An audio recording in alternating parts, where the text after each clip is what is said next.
Hey, I'd like to see my little picture come up.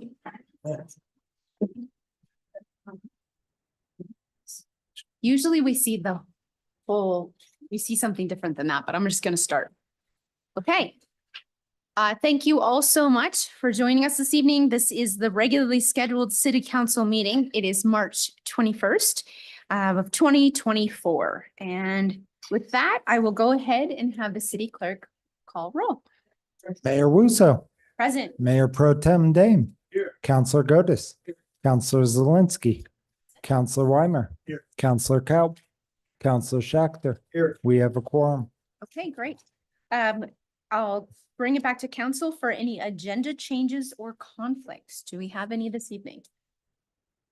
Okay.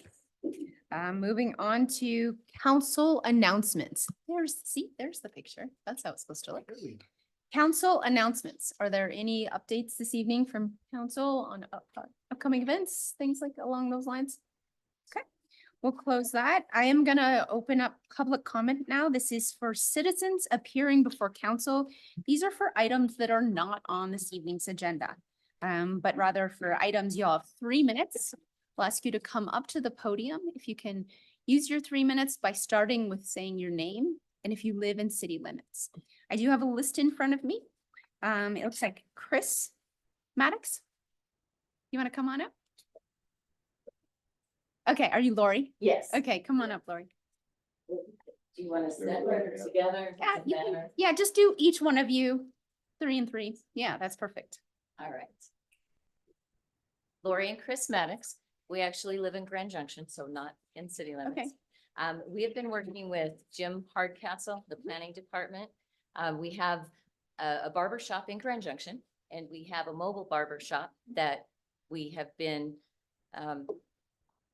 working on the permit to come up here and have our mobile barber shop here in Glenwood Springs.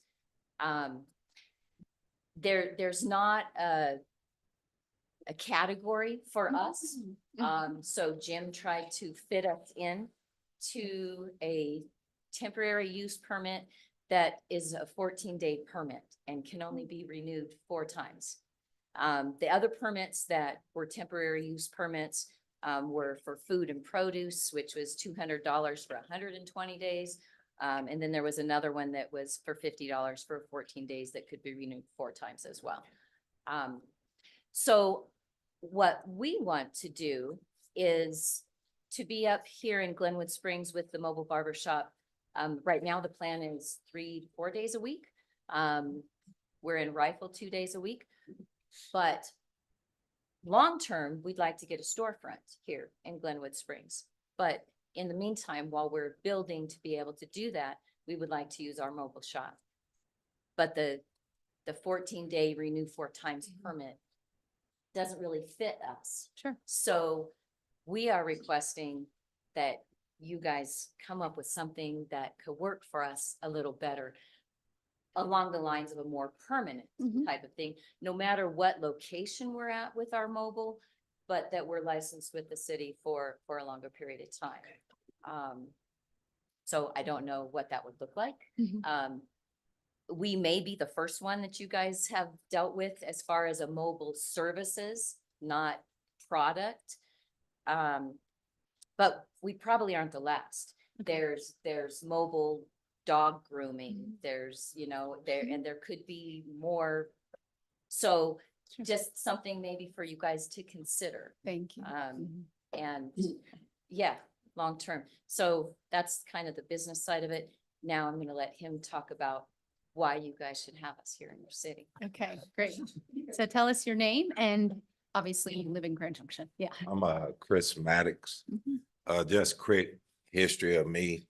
I've been in Colorado since '92. I was in the Army back in Fort Carson and Colorado Springs. Got out the military, moved to Denver, lived there 20 years. Started working for Union Pacific Railroad.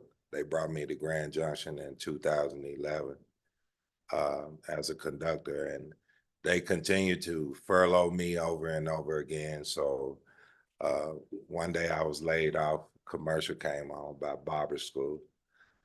First of all, I love people.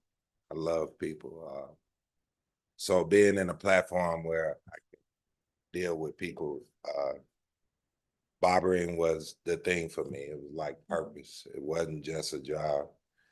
We have a shop in Junction for 6 years. We've rolled a 5-star rating for 6 years with like 1,500 plus reviews. I drove in this morning on the bus at the mobile at the mall, and I've been cutting all day. I don't know how they knew I was here, but I've been meeting great guys all day. Sorry, ladies, I don't cut ladies' hair. I didn't even cut mine. Nah, I'm a barber. I really are here for the men, no matter what city they're in, to show them that it's still guys out here doing real barbering, razors, the whole nine. So just wanted you to know who's coming to your town. And it's strictly to bring new light to Glenwood. We come here all the time. We're season pass holders at Iron Mountain. For the last 2 years, we come all the time. We love this place, although we live in Junction, but we do plan to have a shop here one day. So if you guys would be so kind to be generous with us, we would love to be here and Thank you. service the city. Can I piggyback on? There's not very many real barbershops in Glenwood. So that's why we're here. Okay, our city manager heard all of that. We will connect with him regarding it, and we appreciate you coming here this evening. And Steve will be a great contact point for you. Yeah, I spoke with Steve last week. Thank you. Thank you so much. Thanks, you guys. Safe travels back home. Come see me, man. We often say that to him. Thank you. Okay, awesome. Lori Chase. Thank you. Thank you. Sorry, I just came to look. No, you're fine. Would be great to have a barber in town, a real one. Anyway, Lori Chase, 705 Cowden Drive, and I thank you all for all that you do. It's got to be very tedious at times, especially dealing with somebody, you know, like me, because I like to complain. But this is a complaint with a solution, I hope. And yesterday I was walking in my car and I heard a truck coming. I look up and here comes this guy speeding down Cowden Drive. And I asked him to please, I did say, please slow down. And he yells at me some very vulgar language and gunned his engine and took off even faster. Sorry about that. No. Was that you? I tried to follow you. No. We're going too fast. But this is just one example of what goes on in our neighborhood. There's a lot of people that are respectful of the speed limit, which is 15 miles an hour. And it only takes one person, one speeder to kill a kid. That's it. The neighborhood is heavily traveled by people on foot and by kids playing in the street and sometimes coming out from driveways unexpectedly. Signs apparently don't work. I would like to see a physical traffic calming device put in, and I would like us to be proactive instead of reactive. I don't want to see anybody get hurt or die. So my suggestion is to put in speed bumps, the kind that are temporary and can be removed during the winter for proper snow removal. And I see them used in several locations. I think this is a very good place to put those. Thank you very much. Lori. Thank you for that suggestion. And thank you for the follow-up with solutions. I gotta love somebody who comes up with solutions. So coming back to council, I'm gonna look for oh wait, actually, let me do this. Is anybody else here this evening that wants 3 minutes? Mr. Brady, come on up. Thank you.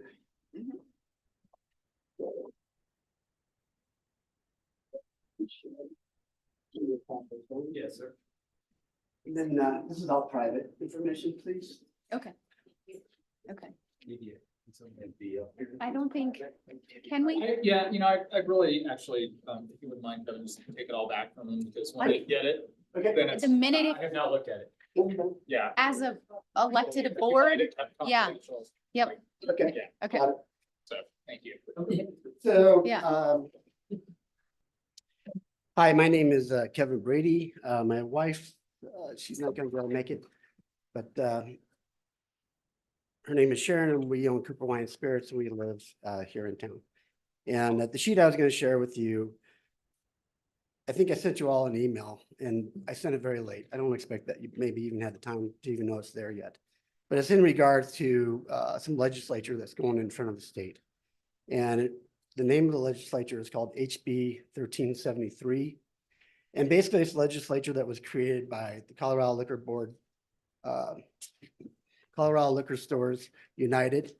We're a new outfit. We're different than the Colorado Beverage License Association. And what it has to do with is we're taking a very proactive stance on preventing grocery stores from moving forward with liquor. That will be coming soon in terms of a possible idea from different lawmakers and different lobbyists. The number I was going to share with you was basically how our business is in terms of what's happened with wine. In terms of total transactions, we're down 6,960 transactions. This is from March to December. This is only 10 months. We are down 7,890 bottles of only wine, and we're down $299,000 in total sales. And that's just from wine.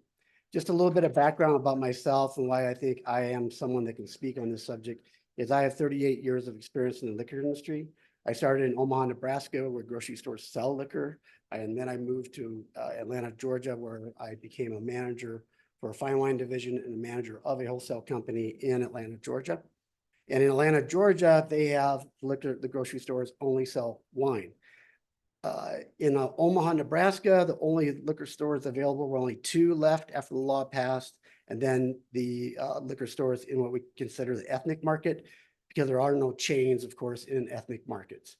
In Georgia, however, where liquor stayed out of grocery stores, but wine was allowed, there's a very strong, thriving business of very strong independent liquor stores still operating and servicing in the community. What's happening with the law change, which is Proposition 125, Sharon and I went to bed thinking that that was defeated. We woke up to find out that it was passed. It was passed by 1.5%. It was only passed in counties of Denver and Colorado Springs, where there's heavy traffic areas.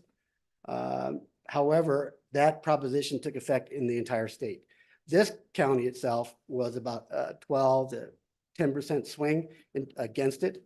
However, we quickly saw a mobilization of people buying in grocery stores. We saw the grocery stores do the same thing. Anyhow, we've been able to identify, oh, I'm out of time.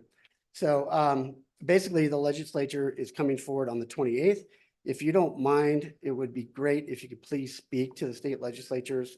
I've spoken with the chamber. They're going to send and forward support for the bill as well. Thank you, So, Kevin. thank you. Thanks for coming forward. Okay, anyone else here this evening that would like to make public comment? 3 minutes. Okay, I'm gonna close public comment and bring it back to council for a motion to approve the consent agenda. Counselor Dunn? Oh, you're. I so move. Second. All those in favor? Aye. Any opposed? Motion passes unanimously. I am going to stand up, come around, and we're going to do a proclamation for Arbor Day 2024. It's my understanding that we have our Parks and Rec Director, Rod Tarullo, and Amanda Madden, who is our Youth Parks and Rec Commissioner. It's going to take me, I can come.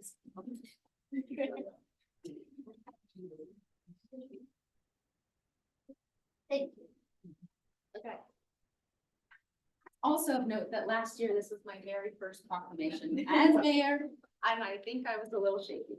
So this is an official proclamation, whereas in 1872, the Nebraska Board of Agriculture established a special day to be set aside for the planting of trees, and whereas this holiday, called Arbor Day, was the first observed with the planting of more than 1 million trees in Nebraska. And whereas Arbor Day is now observed throughout the nation and the world, and whereas trees can be a solution to combating climate change by reducing the erosion of our precious topsoil by wind and water, cutting heating and cooling costs, moderating the temperature, cleaning the air, producing life-giving oxygen, and providing habitat for wildlife. And whereas trees are a renewable resource, giving us paper, wood for our homes, fuel for our fires, and countless other wood products. And whereas trees in our city increase property value, enhance the economic vitality of business area, and beautify our community. And whereas trees, wherever they are planted, are a source of joy and spiritual renewal. Now, therefore, I, Ingrid Busso, Mayor of the City of Glenwood Springs, do hereby proclaim April 27th, 2024, as Arbor Day in the City of Glenwood Springs, and I urge all citizens to celebrate Arbor Day and to support efforts to protect our trees and woodlands. And further, I urge all citizens to plant trees to gladden the heart and promote the well-being of this and future generations. Dated this 21st day of March, 2024. Thanks, all.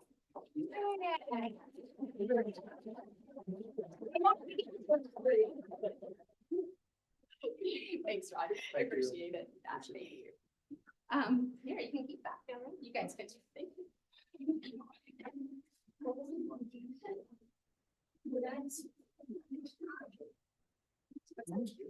It has been here almost. Okay, if only we could do proclamations all night. They're just so, they do gladden my heart. Okay. Okay, moving on. We're gonna move on to item number 11. This is on our first item under actions and or presentations. This is a request for contributions to the Glenwood High School Mock Trial Club. I can kick this one off if you'd like. We have a long history of pummeling competition into the ground in mock trial. Our club won the state championship a couple of weeks ago. Now they're going to go to Wilmington, Delaware and compete nationally. That costs money. They're on kind of the tour to raise a few bucks. I didn't have any precedent for this, so I called Dr. Cole at the school district and she said, you know, we're asking kind of the same exact questions. This is a club. So this is not a request for money from the school district. This is a request from the club itself. I just want to make that clear. Thank you. I appreciate that. Hi. Great. Why don't you guys do a quick presentation just to kind of let us know what you've been up to and what you need and what your plans are when you get to Wilmington? Of course. So good evening, council members. We are students of the Glenwood Springs High School Mock Trial Club. As the city manager just said, we just won our state competition just a few weeks ago, and we're heading to Wilmington, Delaware for nationals. That's just a short 2-day competition, but we go a few days early to scrimmage other teams, and that'll be our plans while we're there. We're asking the council members for $5,000, and we're asking the same amount from Garfield County out of their discretionary funds.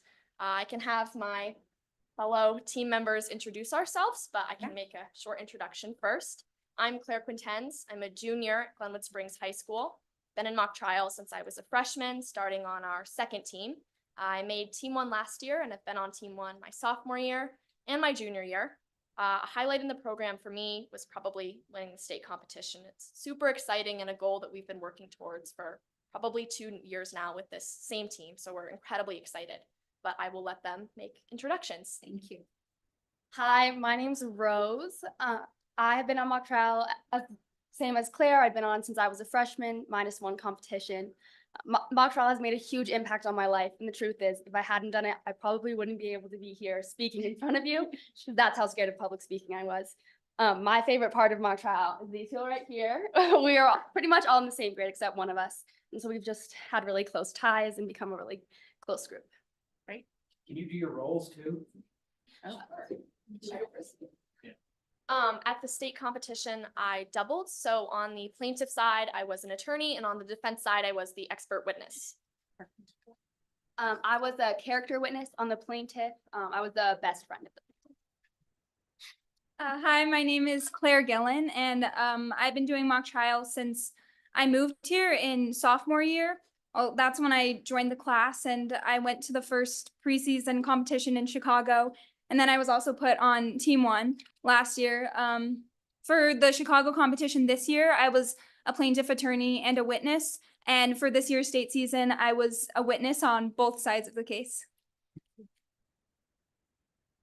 Good evening. My name is Mason McCarty. I've been in the mock trial program since freshman year. I accidentally signed up for it thinking it was debate, and it was the best mistake I've ever made.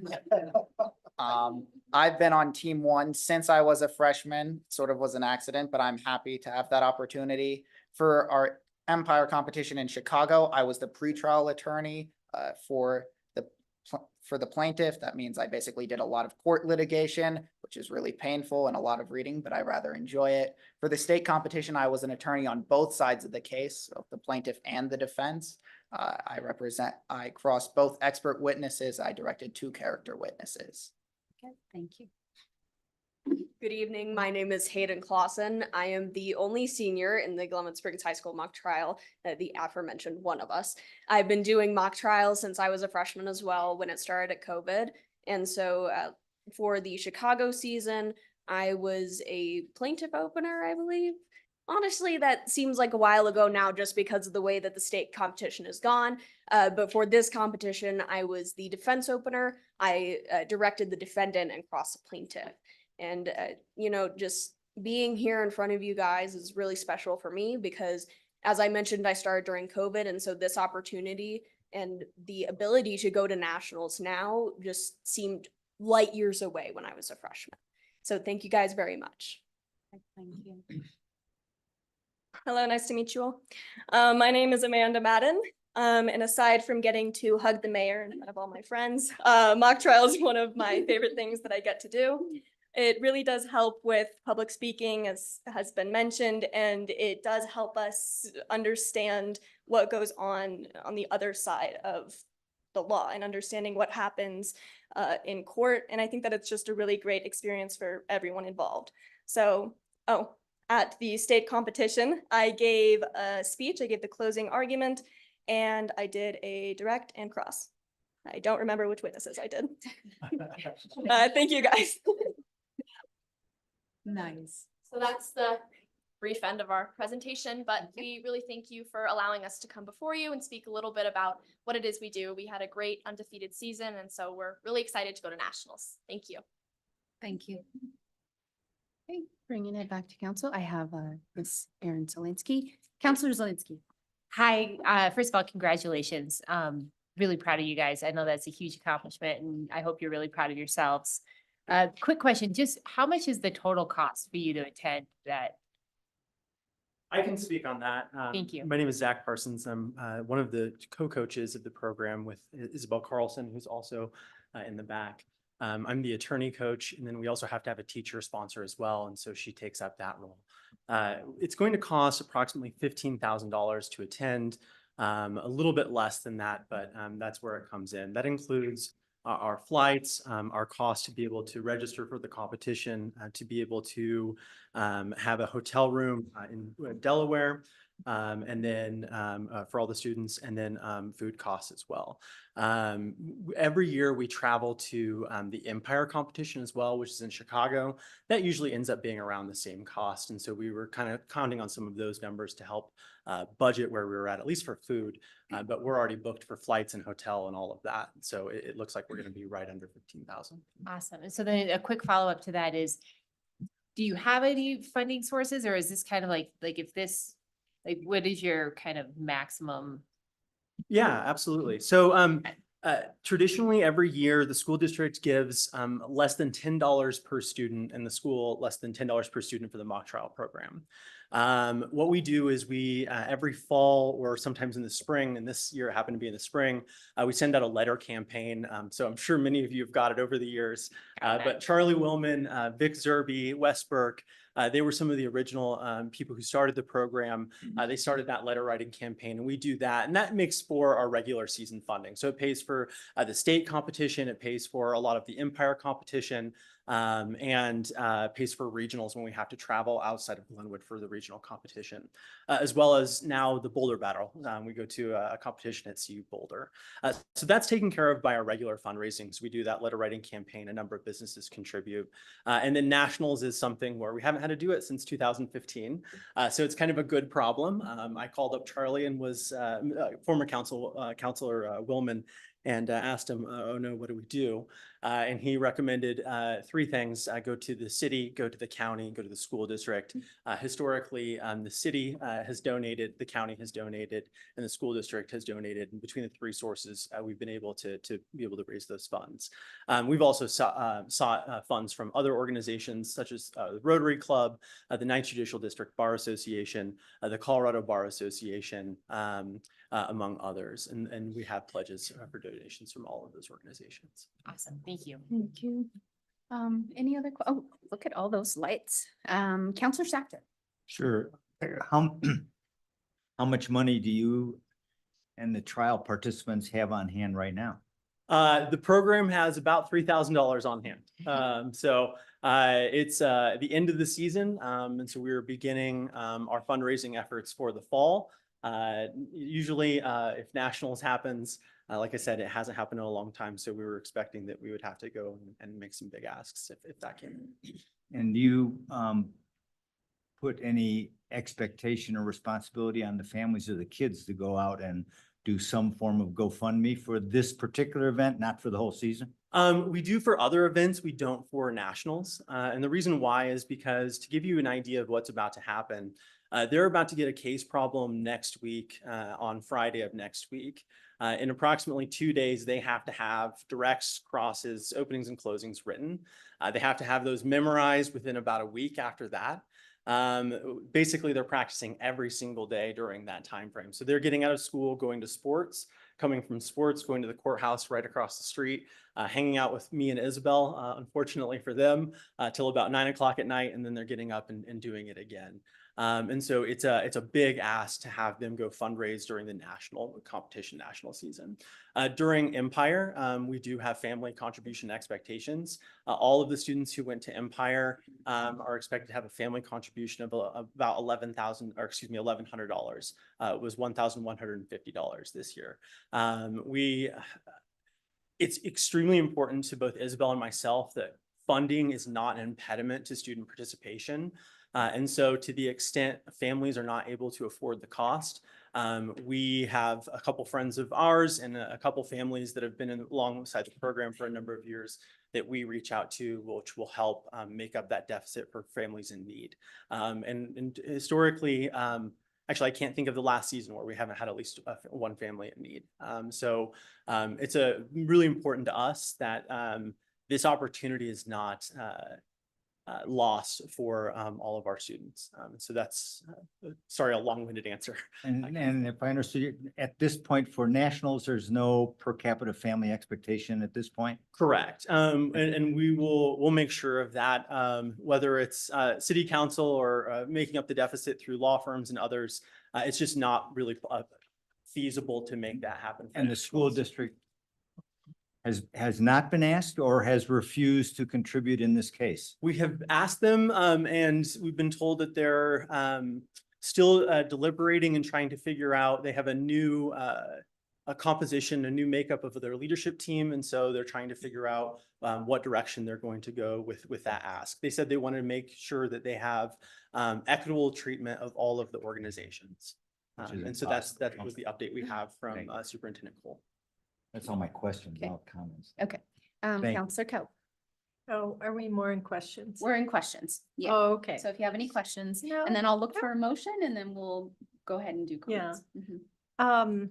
I just wanted to say first, though, congratulations to the team. Great job, great representation of GSE, HS, and thank you to Isabel Carlson and you, Zach Parsons, and any other people who are involved in coaching. I think it's a great, worthwhile thing. So my question would go to staff, though, more than the organization at this point, and it's just, is this appropriate to look at funding through a FAB grant? And if not, what might be other options if the council was so inclined? It's appropriate, but the timing doesn't work very well because we won't award FAB grants until June. So Okay. if you guys want to do this, we would do it from city manager discretionary. Okay, could it be, if they looked at a FAB grant, would it align with the purpose of some of those grants? Yeah, we could ask them to submit Mhm. grant to FAB, and then the group would, consider that with everything else. And if they wanted to fund it, they would do that, and then we would backfill the city manager discretionary fund. That's a possibility. Okay, thank you. Yeah. Thank you. Okay. Counselor Cotis. Don't we have any remaining from last year in that FAB grant? We do, but it's not very much. I think it's more than 5. It's more than 5? I think it's more than $5,000. Yeah. Okay, so it wouldn't have to come from discretionary. It could come from the unspent portion of 2023's unallocated FAB grants, correct? Yeah, I think that's right. Okay. I think you guys would need to approve that first. Okay. Counselor Schechter. Oh, we just didn't turn your light off. Counselor Ding. Thank you, Madam Mayor. I would move that we award the Glenwood Springs mock trial team $5,000 so they can go to nationals. Counselor Coe. I will second that motion. Okay, I'll bring it back to council for comments. Counselor Schechter. I'm not gonna fight this, but I'm extremely disappointed in RE1. Regardless of what Mr. Parsons said, there's no equitable way for a new board or board, and I believe the financial officer and the superintendent would have discretion to do this, and I feel like we're being asked, anybody you ask is being asked to take the responsibility that should be primarily the school district. I would prefer, but I don't want to, my preference would be to say, yeah, we'll fund a matching amount up to X amount from the school district, whether it's 5 to 2,500 or 10, whatever. It sounds like we have the money, and we talk about millions of dollars, in some cases thousands, but again, without keeping them from getting there, I would like to see some pressure, implied or explicit, on the school district to match somehow. And I don't know when that occurs, but that's my feeling. Thank you. Thank you. Counselor Zelinski. I like your idea, Counselor Shatner, especially in light of tax boons and other things that have happened recently. I propose, because I struggle a little bit with like city funds in March, when we have 9 more months to go and we're, giving out taxpayer dollars. So I propose maybe that we do like a $2,000 grant. I say, come to me personally. I would definitely support you out of my personal funds. I just feel a little bit wary of public funds for this purpose, without going through the proper process of FAB and all those other things. And so, I just feel like it sets a little bit of an unconventional precedent. But personally, I'm all about supporting everything that your team has accomplished, and it's individuals. I just, out of public funds, I'm struggling just a little bit with that. So that's my proposal, is maybe we adjust that contribution and then, help you seek it from other sources. Counselor Cotis. I'd like to make a friendly amendment to the. I love your friendly amendments. They're never unfriendly. Well, thank Go you. ahead. Yeah, go ahead. Okay. Yeah. I would propose to the motion maker that we do 2,000, but then we reserve another 3,000 as a match if the school district wants to step up. So the 2,000, just to be clear for the motion maker, if the 2,000 is just what it is, you get it no matter what, but then we have another pot of $3,000. If the school steps up and puts 1,500, you get another 1,500 from us. What say you, motion maker? I would raise it to 2,500. Done. I'll split it in half. I would reword my motion that we should give them $2,500 to go to nationals and have $2,500 sitting there for a matching fund for the school district to match. So I'm going to jump in really quickly and say Wait, that. need a second. Oh, wait, you need a second. You need to amend your second. I second. Okay. Okay. I want to jump in quickly. It's not my. It wasn't? Say it one more time. I will amend my second, Okay. the friendly amendment. The friendly amendment. I think that big picture, you guys have given us a very good argument. Okay, case. Well done. And I think everyone up here is generally supportive. The reality is that we too, as a city, just like your home budget, only have so much money every year. And it needs to be allocated to so many things. So when we give the money to all these really fantastic and great organizations and opportunities, it means that we're not fixing a street or, that hiring someone in the police department or, things that we want to be able to also do. We have to weigh the pros and cons of all these. So I think what I'm hearing up here is that the school district also has a responsibility to support you guys, especially considering that you are doing such a fantastic job of commitment to this. Not only commitment, but execution and success. So we really appreciate your efforts, and we hope that we can support you with those. However, we have a limit of where we're at, and we want to be able to, I wish that we had unlimited and we could give it to everybody. I'm going to jump back into Counselor Schechter. Can I finish? I never got to make a comment. I just made a. Oh, yeah. Hold on But- one but second. Summer can- Yeah, okay. Well, I was gonna suggest an additional amendment. Based on the conversation, and I think this is a great compromise, and it'll be up to the city manager where to get the money out of discretionary fund or a FAB surplus. However, the other condition I put is when you come back, hopefully as champions, that you do apply. When's the deadline for the FAB grants? Is it too late? No, it's later. It's in April, I think. It's the Okay, 23rd. that you, not conditional on you getting that 2,500, but condition that you will agree to apply to our financial advisory board for whatever amount you receive and see what happens. That, what doesn't mean you'll lose it, but at least you'll go through the application process. Great. Counselor Godus. Thank you. You turned them off. He turned himself off. Did I? Oh, I It's okay. didn't. Oh, sorry. Yeah, I did. Sorry. I think you guys do a great job. I'm a huge supporter. I have not actually observed you guys, but I have observed Bailey Pontier a lot. And so I have seen you guys. I went to state to see my daughter. What you guys do is it's great. It's just fantastic. And I kind of want to go off a little bit on what you said, Ingrid. I think just we sometimes are so focused on streets and police and fire, and we are told, just the basics, stay in your lane, to stay away from nice to have stuff like beautifications and park maintenance. And yes, even things like funding community youth groups. And so, we're Glenwood though, we're not some Soviet era podunk town. We are able to have nice things. Maybe not to $5,000 nice things, but we're able to do things like this and not just have to focus on the basics. And so if we want Glenwood Springs to stay a strong community and keep Glenwood, whatever that means, I think it's imperative that we support groups like this, support other youth organizations. And so I think you guys are great. I'm super excited for you. Kick some ass in Delaware. Yeah. Well done. I'll bring it back to council for a vote.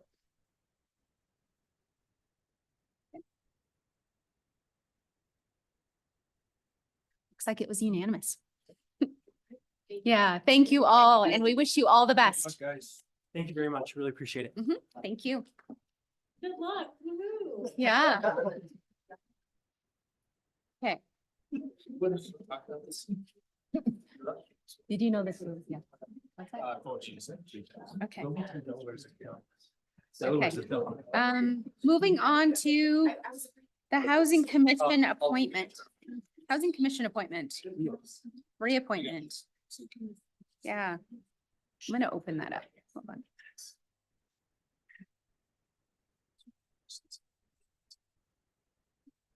Do you want me to take that, Madam Mayor? Yeah, I was just opening it up. Okay, So sure. go ahead, that'd be So great. Sean Nesbitt at Colorado Mountain College has served 2 full terms on the Housing Commission, representing the college. The college is asking that you guys allow an exception for somebody that's vital because they very much would like to have him continue to serve. And he has agreed to continue to serve. So that's why this is not on consent. It's going to have to be an exception. Okay, so the way we've done the other exceptions on the River Commission is that we do a 1-year extension. Is that clear? I mean, is that usually how we've done it in past? Was it a full term? I think we've only done it once. Really? Haven't we? That River Yeah, Commission? just with the River Commission, because you guys had changed the ordinance to not allow that at all. So since you have done it, you've done it once for the River Commission, Mhm. and I believe it was appointed for a full For a term. full term. Okay, thanks for clarifying. Counselor Sector. Well, Shelley and I have served with Sean. He does an outstanding job, huge contribution. So I would move that we approve the extension of an additional term for Sean Nesbitt. I'll second that motion. Okay. Bring it back to council. Any comments or should we call the question? Okay, we'll go ahead and call the question.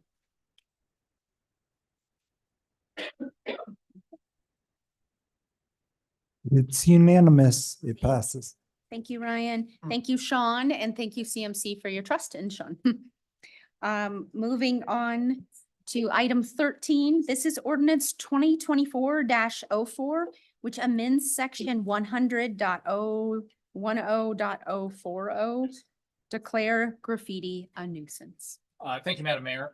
This is really just kind of code cleanup. Code enforcement has asked us to take a look. They've got several complaints regarding graffiti on private property that is not being addressed.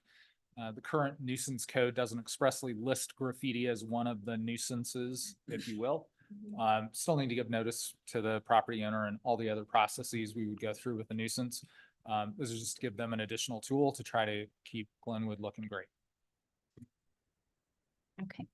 I will bring it back to Counselor Zelinski. I make a motion. I hate to interrupt you. It is a public hearing, so we need to go out to the public and then back to you. Oh, okay, perfect. Hey, Do we have any questions before we go out to the public, Bill? Any questions from council? Counselor Kelp. I do have a question. Does this in any way violate, I was reading the change to the code and it says, to the extent that the graffiti was or was not authorized in advance by the property owner. I wonder where those boundaries are, and are we infringing on free speech or So artistic expression? No, and I think the way anything like we would approach that is when you have that dialogue with the property owner, where did it come from and why is it there? And did they actually ask for the work to be on the wall or not? And if they're, no, I didn't, but no, I'm not going to clean it up. That's the Okay. situation that this is really, going after. Okay, So, but if it's something that If- maybe is artistic and they like yeah, it, and so is the city going to be heavy-handed? I mean, how no, does we're that not. This work? is, I think, only a very limited number of circumstances that this comes up. And as with a number of things in the nuisance code, we tread very lightly there just because it's a difficult area to work in. So and there would be a couple of levels of review of that. One at the PD level, the other at kind of the prosecutor's level or our office's level. So I don't think that's going to be an issue because obviously I have a background in art. And so I'm kind of hypersensitive to those things. Right. I think we're going to be fine with this. And if we run into an if we're having a hard time applying it, we'll be back in front of you to adjust language or change. Okay, thank you. Chief, any comments? Thank you. Mhm. No, I would just add that typically we don't see, hasn't been a problem to Shelley's point, or Counselor Kelp's point, rather. That hasn't been an issue. It's typically, it's complaint driven generally, and it's in high traffic, high volume areas where people see that kind of thing. The most recent case is on a small sound wall right here on 8th Street, Yeah. which is immediately up against a private property owner's place. Mhm. And so we didn't have the tools to eradicate that immediately. This tool allows for that. And so to the examples you provided, I haven't seen that. Not that it won't come up, but I haven't really seen that since I've been here. Okay, thank you. Thank you. Okay, perfect. Any additional, Counselor Gotis? So if this is on a private property and the private property owner doesn't care to do anything about it, does this ordinance That's exactly what this is directed at, is that situation where, while we're building downtown, it's not on public property, we can't deal with it. Property owner acknowledges, we didn't put it up there, but we're not gonna take it down or deal with it and clean it up. That's what this is directed at. So, and forgive my ignorance here, but is this forcing the property owner to take care of it, or do we take care of it on our dime? No, it's declaring it a public nuisance, so we give notice of the nuisance that they need to take care of it. If they don't, we do, and then we file a lien. Just like we do any other public, it would be the same way we deal with any other public nuisance. If there were garbage all over your property that were creating a public nuisance, if Noxious weeds. noxious weeds, it just adds it to that list of things that are acknowledged nuisances in town. And I get those nuisances, maybe a little bit more, but who determines, I guess, what is graffiti? I don't want to get into some esoteric conversation, but we have a neighbor who has a spearmint green house and has very interesting painted stairs. I just, if somebody paints or tags my house and I don't want to deal with it and I'm not part of an HOA, are we saying that the city can come and say, I don't like the color of that side of your house or the way that that color is applied? Again, I don't want to get wrapped around the axle, but I don't know if it's on a private property, and if it's downtown, then we do have downtown design standard. Do we have? No, we wouldn't have any we wouldn't have- ability, hence that's what this is. For. Yeah, I mean, see. that's, and, I mean, if you guys, but like, well, I'm not going to, defend this, change to the death or anything. Certainly it's whatever you guys are comfortable with. I think the likelihood that we would use it because we don't like the color of your house, extremely low. Yeah. If you have a gang tag on the side of your house, I'm probably going to address that. Yeah. I'll jump in really quickly and ask you, was some of this prompted by the anti-Semitic comments and tags that we're seeing around the community? Yeah, that was a Yep. part of it as well. Okay. Right. And so, I mean, I hate to use, was it Justice White? I can't remember which one said, I can't define pornography, but I know it when I see it. Yeah. Within reason, that's a little bit of what this is. I mean, for these guys on the PD, there is some graffiti, there is some tagging that is clearly what it is. It's known, it's documented. That's really a lot of more what this is directed at. Does anybody care if your house is lime green? No, that's not how this would be used. And that's why I was saying there's a couple of checks and balances in there. It's not just a single person deciding that you have committed the offense, you're guilty of the offense, and you have to take care of there's a process. Counselor Zelinski. So I'm just gonna say too, I have a building downtown, 2 of them, and we get tagged occasionally. We usually see it because we're there a lot. If we were out of town, if we were not, if we say, we spend 3 months somewhere else, so at some point in my life, it would be actually awesome if somebody called me and said, hey, you got tagging all over your building. And that might not necessarily happen if there wasn't this process. So this is also another thing that it actually is a tool and it is a benefit. So, we have a tendency to always weigh things looking at what could be the unintended consequences. There are some intrinsic benefits to this as well. That's great. Thank you. If there are no more questions from council, I'll open it to public comment. Anyone?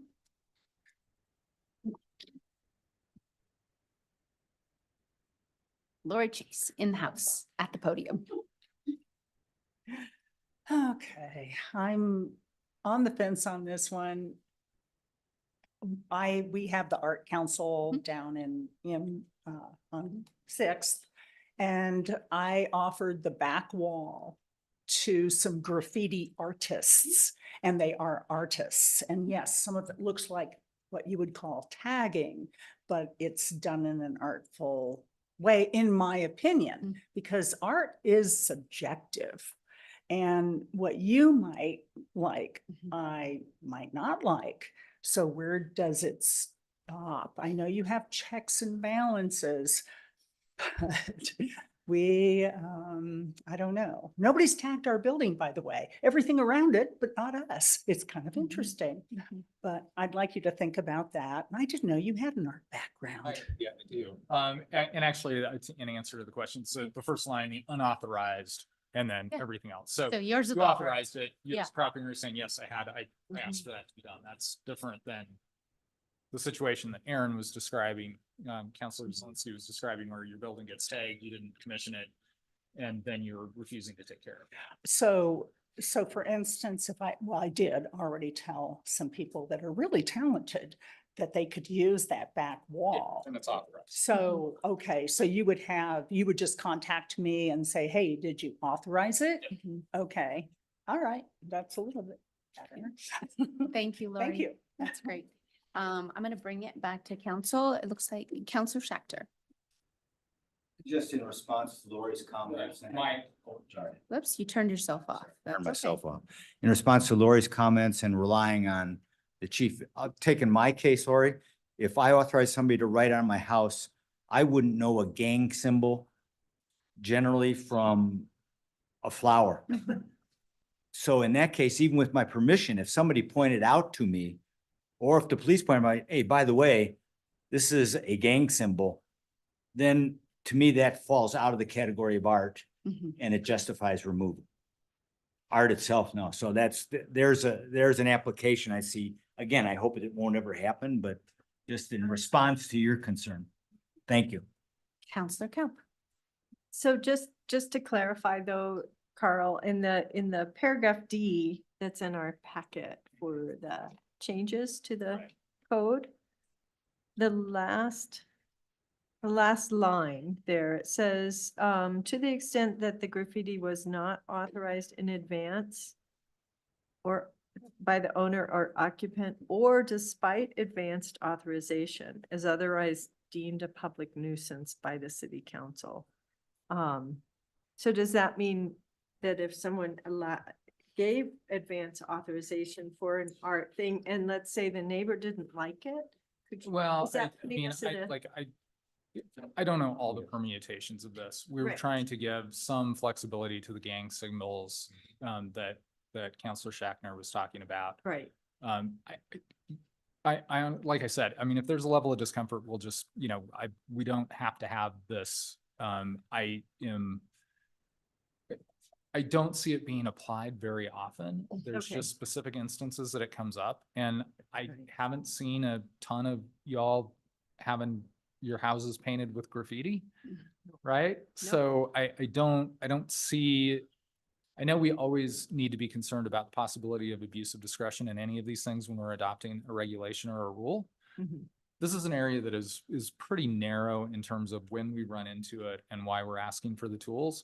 And like I said, if there's a level of discomfort with council, that's fine. Like I said, this is not something that we're, out there like, gonna die on our sword over. Right. But So my other question would be, let's say if we got into a position where there was a little bit of a controversy over whether it needs to be removed or not, would the owner have recourse to come to the council and say, yeah, there's an this on, there's an appeal process in the nuisance code. So the nuisance code, it's not all in here, but there's a whole process in the code regarding public so nuisances. there's an appeal or Yeah, something like there's a that? number of different layers of being able to work through it. And I have to say, honestly, 99% of what the chief and his team do is contact and education. This is just an additional tool in some very specific circumstances that we've had come up. Okay, that helps me. It makes me more comfortable. Thank you. I'm just going to jump in and say I really appreciate the thoughtful alternative perspective that you guys have all presented this evening, because when I saw this originally, my mind went to, there's maybe a landlord or property owner who may not even live here, and the backside of their building is exposed, gets tagged. They don't even know.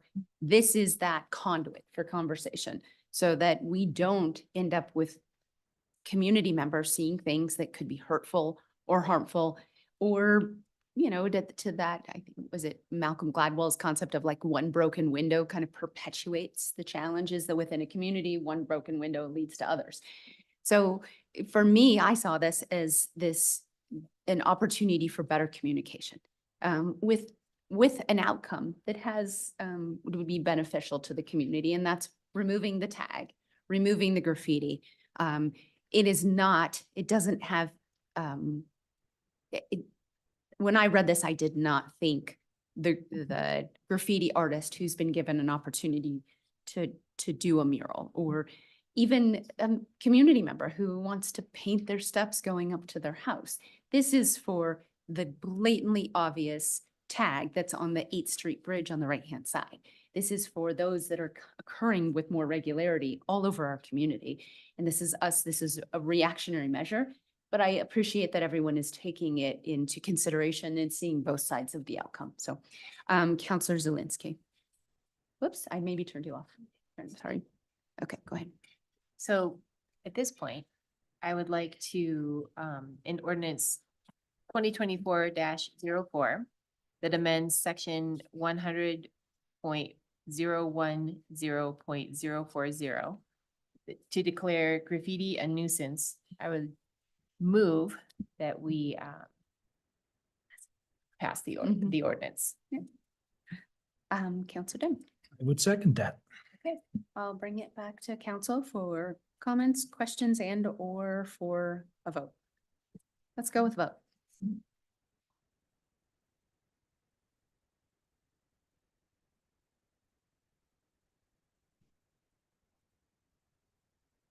We're waiting on. There we go. It's unanimous. It passes. So as an ordinance, this is the first reading, correct? And it'll need a second reading? Passed on first. Thank you. Okay, great. Appreciate that. Okay, we will move right into ordinance 2024-05, amend section 100.040.020 model traffic code license and registration enforcement. Hope this has nothing to do with the fact that my plates do look like they're expired right now, but I promise you they're not. I have it in email inbox. I have it. Yeah. Okay. This is the evening of super exciting ordinances. Yeah. This is another cleanup on the model traffic code, which we continue to run through on a regular basis. I don't have anything spectacular to say. I gotta be honest. Great. Yeah. Chief? I would just add, this comes to us at the request of the municipal court because these types of violations aren't typically heard in the district court or the court right across the courtyard here. So this allows the officers here in Glenwood Springs to issue those penalty assessments and then to be heard by the municipal judge, and the prosecutor here brings those through to disposition. So it just makes it easier for our local court to handle rather than try to prosecute them across the hallway here, which seems to be really, it's a process that's not working or ineffective. Okay, perfect. Any questions while Chief is up there? Counselor Zelinski, are you ready to push? Okay, okay. Counselor Weimer. Yeah, hey, Chief, when we talked to the judge, I don't know, a month or so back, we just kind of was asking her about workload and stuff. And she said, things were looking really good for her. There was this thing hanging out here. I think she was probably referring to this. It could potentially bring, quite a bit of extra, work, in front of her. Do you have a sense for how many additional cases or folks she's going to have to see each week or month or whatever? I can't attach a numerical value to that. I mean, it's going to have a nominal effect. Nominal, That's the you think? word I would use. Nominal, that's an estimation. Yeah. In the grand scheme of things, we don't see a lot of these violations, but then when we do come across them, we're kind of impotent in a way that we can't prosecute those cases effectively. So I don't think it'd be a lot. Okay. But it would have some impact to the court staff for sure. Okay, thanks. Okay, perfect. We will go ahead and bring it back to council. You have any questions? Any other questions? Okay, then I'll open it to public comment.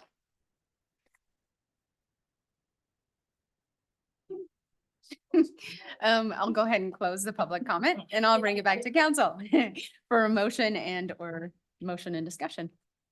Counselor Deb. Thank you, Madam Mayor. If I may, in ordinance 2024-05, I would move that we amend section 100.040.020 model traffic code license and registration enforcement. Amended as directed, as suggested in the. As suggested in the staff report. Thanks. Seconded. All those in favor? Aye. Oh, Let's just say let's, yeah. Oh, yeah. I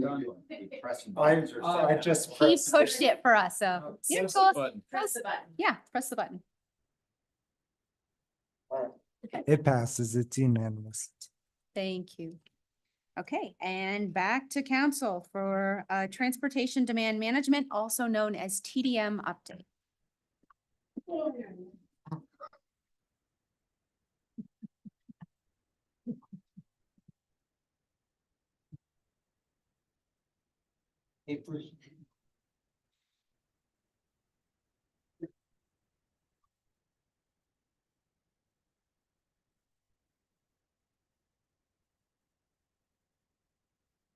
Yeah.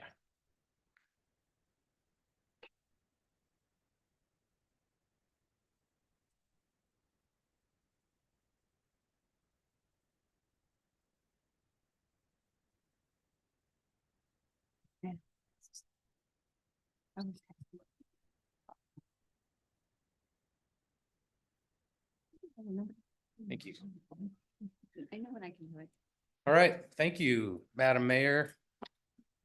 Members of council, we're very happy to be here tonight. I'm Lee Barger, transportation engineer for the city, to give you an update on the transportation demand management program.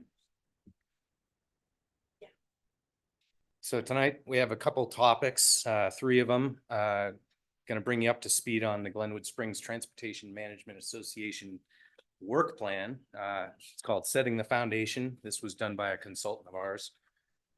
Second topic is going to be about our TMO seed funding grant through CDOT, which is basically we're going to be going after a grant to develop this TMO, and you'll hear more about what that is. And then finally, we'll talk about our local and regional collaboration efforts within this effort altogether, of trying to reduce single occupancy vehicles on the road, trying to improve our emissions, things like that. So I've got a couple guests tonight for you. Our consultant, Johnny Rotherham, is online. He is with Alta Planning and Design, formerly Urban Trans Group. And he is part of the team that really put this whole TMA structure together for us as a city. And then also I have Alice Laird here. She's the executive director for clean energy economy for the region, CLEAR. And she is here to talk a little bit about how she fits into this whole TMO, TDM process that we're going through. So I'd like to really turn it over now to Johnny, hoping he's online and listening. I don't know if Ryan can bring him in or... Sorry, Ryan. No. Bringing in Johnny. Okay.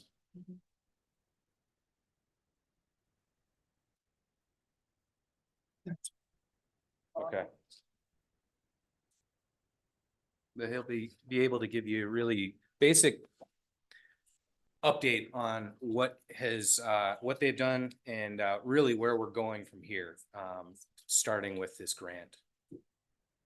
So.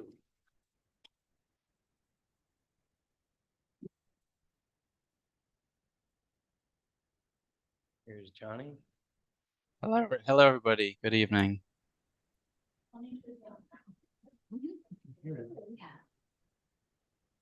Okay, I'm going to stop sharing here. All right. Can you all see my presentation? We can, yes, thank you. Great. Okay, so I'm Johnny. I'm based in Denver. And we have been working with Glenwood Springs, with the city for the past almost year and a half now, just trying to set the scene for transportation demand management. So I'm going to very quickly go over through this presentation. Very quickly, what is TDM or what is a TMA? Then a little bit about the TMA activation project, and then those next steps and discussion points. So what is a TDM or a TMA? TDM is essentially encouraging more efficient use of the existing transportation system. And it's all about trying to make other modes more attractive and encourage people to use them as opposed to driving alone.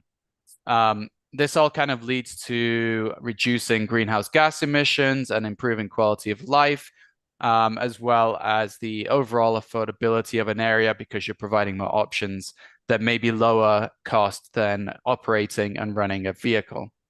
It can also help to improve employee retention as well, as you're providing options to people that may not have access to a car or may not have a consistent form of transportation to commute.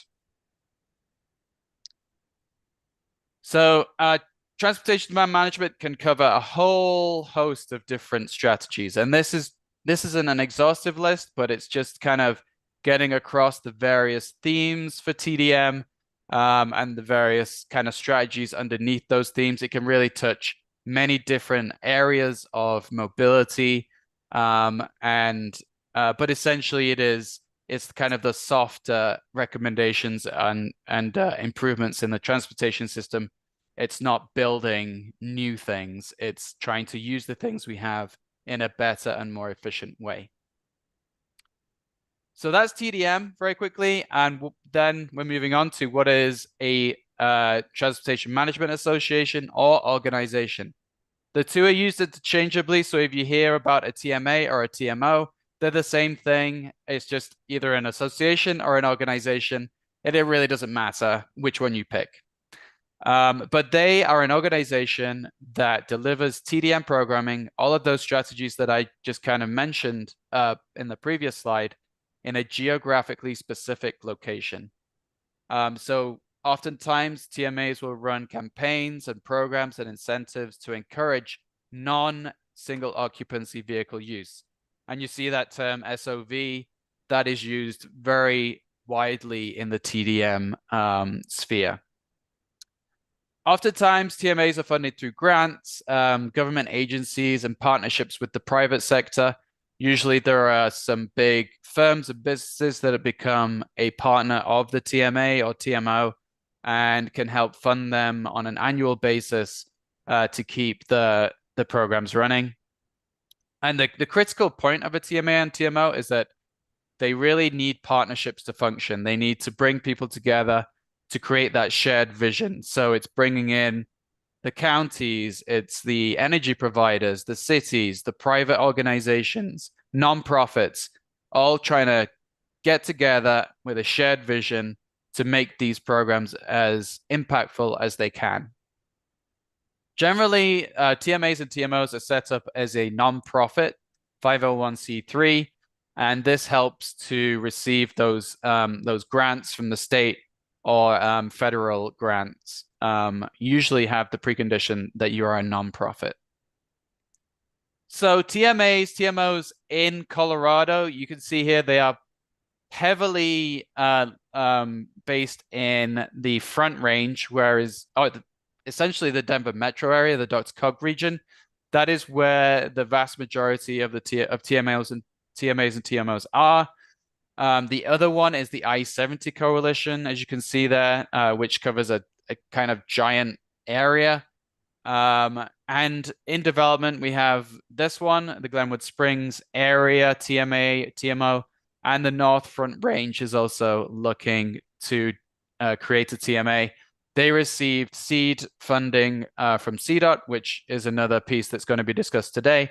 But that is how they are working towards setting up that TMA or TMO. So now moving on to what we've been doing over the past year. So we set up and engaged the Glenwood Springs TMA Advisory Board. We conducted a TMA feasibility analysis. Then from that developed a work plan and a logo and kind of identity for the TMA. So moving forward, some of the key results from our whole study and engagement with the TMA Advisory Board is that the TMA or TMO should be focusing on affordability in the region. This is something that came up time and time again, that affordability and pushing people moving further and further out and having to commute longer distances to get to work, which is reducing and reduced staff retention. And how can a TMA or TMO help improve affordability and improve staff retention?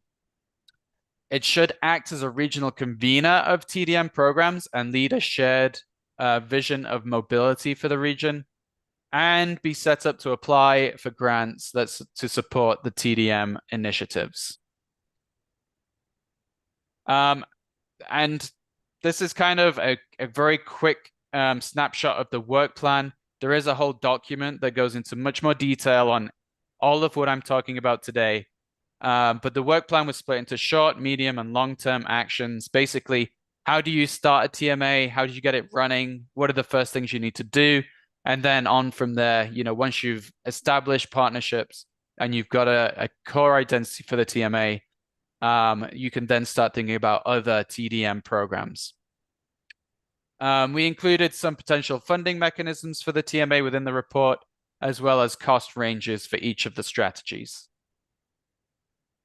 So logo and identity, there was a clear consensus that connections as a name for the TMA or TMO was preferred. And we worked with the advisory board to refine the logos we presented, and we eventually landed on this logo. So the overarching TMA or TMO name would be Connections. And if this became a regional program, then you could swap out Glenwood Springs for Newcastle, for Carbondale. So it can be used in cities, but also region-wide as well. And the next slide here just shows you a few more examples of the different colors you can use, the different color palettes. And there's a Connections Newcastle if the TMA did become more regional and you had activities occurring within each different community. So that's kind of very quickly through what we've been doing. Next steps. This current effort that we've been engaged in was to create a city, Glenwood Springs city-specific TMA. And during this process, the appetite has grown to maybe look at a more regional TMA. Now we're kind of considering that everything is connected up and down Valley and to Newcastle and to the east. How do we kind of impact this in the best way? And maybe a regional TMA is the best way of doing that. So the work done to this point sets the foundation. That's why we call it setting the foundation. It helps us to understand what the first steps are. We have this good group together of a TMA advisory board that can then continue to be the board of the TMA, and really trying to bring people together to start forming this a bit more. And obviously setting up the 501c3 is another key next step.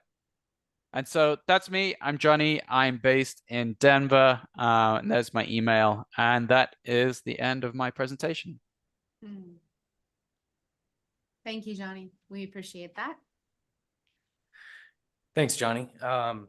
Curious if anybody has any questions for Johnny at the moment. Just to, in the essence of time.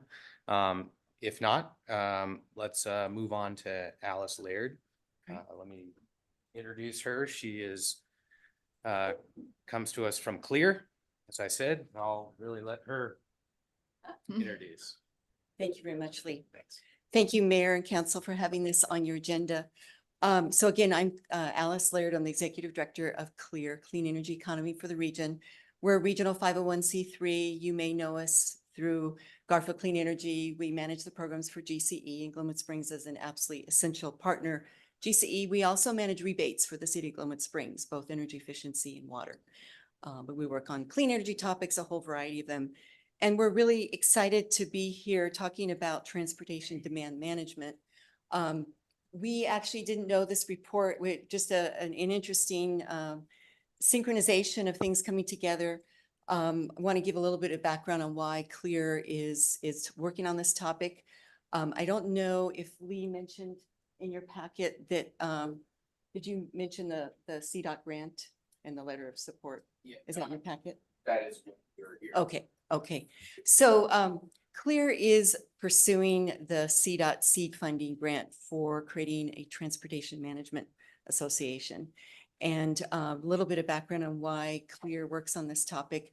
As you all probably know, transportation is the largest source of greenhouse gas emissions in Colorado and very significant source within our region. We don't know exactly how it compares to buildings, but it's way up there. So it's a very, very important topic in terms of climate protection, and also quality of life and livability. So clean mobility is a key topic that CLEAR works on along with buildings and renewable energy. So we typically have focused on electrification of vehicles, but we also are deeply interested in encouraging alternatives to single occupancy vehicles. It's a key strategy. And we've been tracking it for quite some time. In my former life, I worked on TDM, both for RAFTA and the city of Aspen. So it's a topic of deep interest to me personally, and it's been kind of a foundational topic for CLEAR. So we became aware of this seed funding grant, and we were very excited to go after it, had been tracking it for a while, so came to your Transportation Commission and shared that we were interested in going after it, and then found out that there's this wonderful report that had just been issued recommending TMA. So it's a wonderful coincidence, synchronicity of different topics.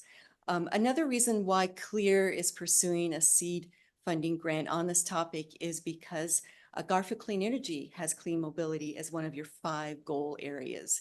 And again, while electrification is a key part of that, encouraging alternatives to single occupancy vehicles is another key strategy, and TMAs are essential for that.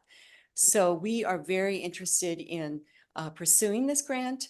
It's a wonderful opportunity for our region. Our region is a great fit for the grant. We think that we could have a really good chance at winning it. And it's a really great opportunity for our region to work together on this problem. Congestion is a regional issue. Every time I come to Glenwood Springs and shop, I'm part of your congestion problem.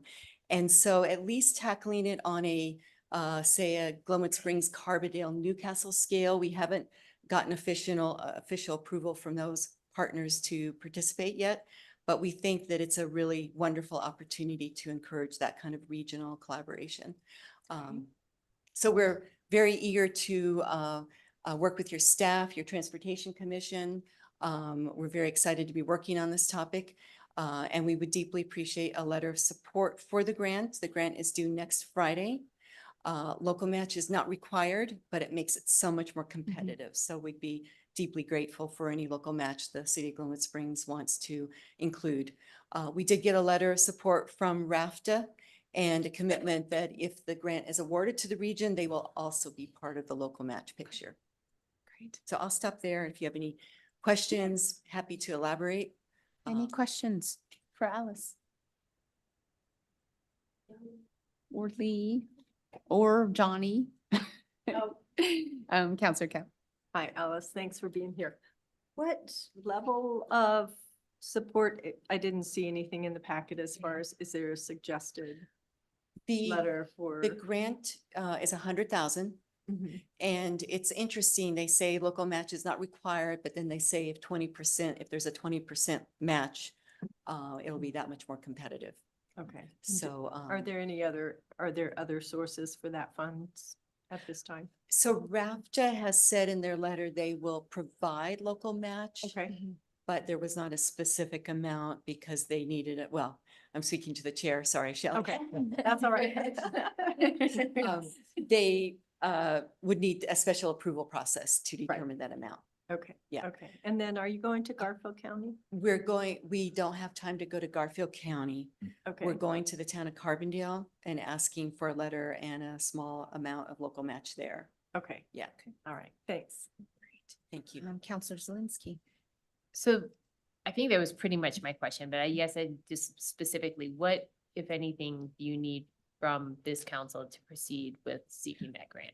Thank you. A letter of support is essential. Okay. And we have represented, because through the conversations with your staff and the Glenwood Springs Transportation Commission, that we're partnering with the City of Glenwood Springs to do this. And we're saying that because we know this needs, City of Glenwood Springs full support, and we want to be very complimentary to whatever the City of Glenwood Springs is doing as the key leader on this and the report that was just issued. So we do need a letter of support that shares that enthusiastic support for this nonprofit putting in the grant proposal.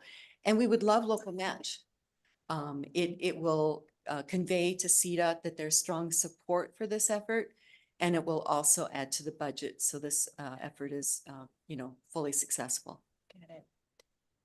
So then my next question is to Steve. Is there a section of our budget that is kind of earmarked for these sort of things, or would this be another additional discretionary spend?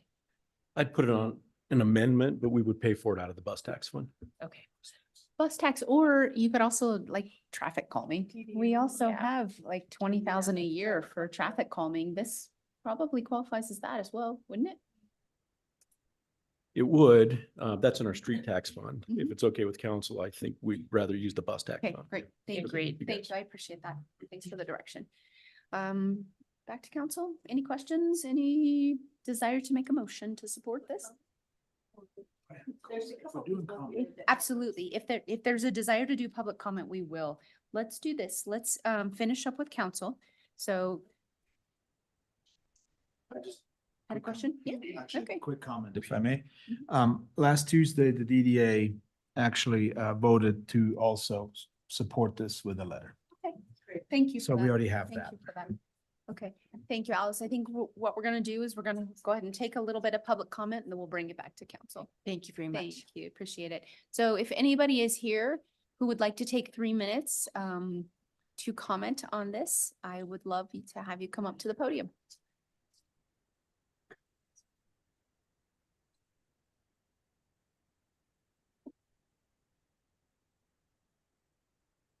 Very quickly, Betsy Seworth, 928 Cooper. I'm the Chair of the Transportation Commission right now. And I just want to say I'm thrilled that Alice and Clear came into this picture. I've been fortunate to work with Alice for, I don't know, like 20 years, maybe over 20 years on various things. And she and her organization do a great job. And I think that the regional effort for TDM is the only way that we're going to get this program going. It is essential.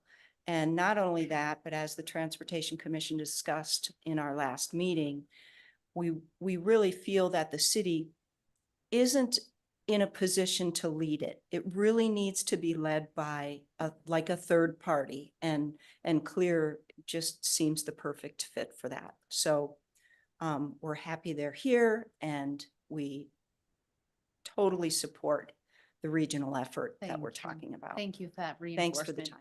We appreciate it. Okay, I'll bring it back to council. Oh, Mr. Steve Smith, come on up.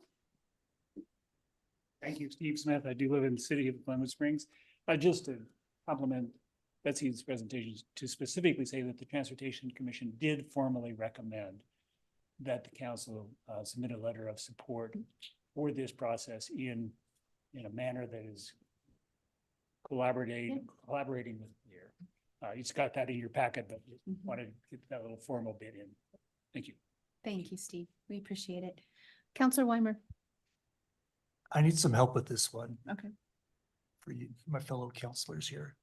So, part of Johnny's presentation, the one slide, and correct me, Johnny, Lee, if I got something wrong, but there was a bullet in there, like #1 goal, improve affordability in the valley.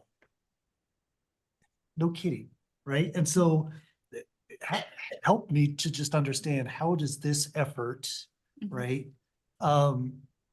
Everything that we're trying to do around housing and around, economic development and around, Southbridge, and just, there are so many things that we are trying to do almost under an umbrella of improve affordability in the valley. And TDM is now saying, things will be so much better when people can afford to live where they work. Well, of course, I don't know that just help me understand, how does this help us get there? Because I don't know that this is another lever or a tool that we're not using, like just, if we're going to give, 20 grand or something here, like just help me understand. So, sure, and I appreciate that. I think we need to kind of pull these two things apart. One, there's actually two discussion items here. One is that Lee and Johnny presented TDM, an opportunity, a structure, some deep dive into transportation within our community and how we move forward there. Now there's another piece to this, and that is a grant that is available in order for a third party led by Alice, supported by the Transportation Commission and also in collaboration with some other agencies to get a grant to start TDM. And so the efforts of TDM will still need some fine tuning. But the goal here and what we're looking for, what they've asked us for, is a letter of support for the grant so that we can do the deeper dive and say, what are we going to touch on and what are the low hanging fruits? What's the plan? How do we move forward from here? Shelley, do you want to take it further and see if you can answer? But they're also asking for some money. They are, Well, but they it's are. not for, right now, it's not actually specifically for TDM. It's And for, or TMO. It's to It's organize. to the regional. organize a regional one. Yeah. So a little bit of background, Mhm. Mitchell, on the transportation side. Glenwood has been talking about TDM and kind of fits and starts working on it for over 20 years. And the whole goal of TDM is to get people out of those single cars. If you ever walk along Grand Avenue No, during. it's 90%. 90% yeah. single occupancy. So there are a lot of options and a lot of tools. Johnny showed a slide up there, one of his, there's tools from large employers like Valley View Hospital or Garfield County or the city of Glenwood Springs, having van pools available and maybe a loaner car for employees to get to work more efficiently. There's campaigns to give people incentives like bus passes to get more transit users. There are there's a whole array of other incentives. There are the stick side of things is to make parking More painful. more painful. You know, more have either paid parking or better managed parking so that parking's just not plentiful. And, you know, we are so short on land. And the reason this is so critical to Glenwood, because as we all know here, we're at this crossroads in this geographically constrained valley with two major rivers and two major highways. And we are the choke point along with South Canyon and with all of our commuters coming from the west. So if people can't get through, they can't get to their jobs, they can't get home. When the canyon is closed, they're clogging up our city. It affects our quality of life. It certainly affects a parent of a young family or anyone who's commuting an hour and a half or 45 minutes even each way to their job when they have to drive their own vehicle and they don't have a lot of options.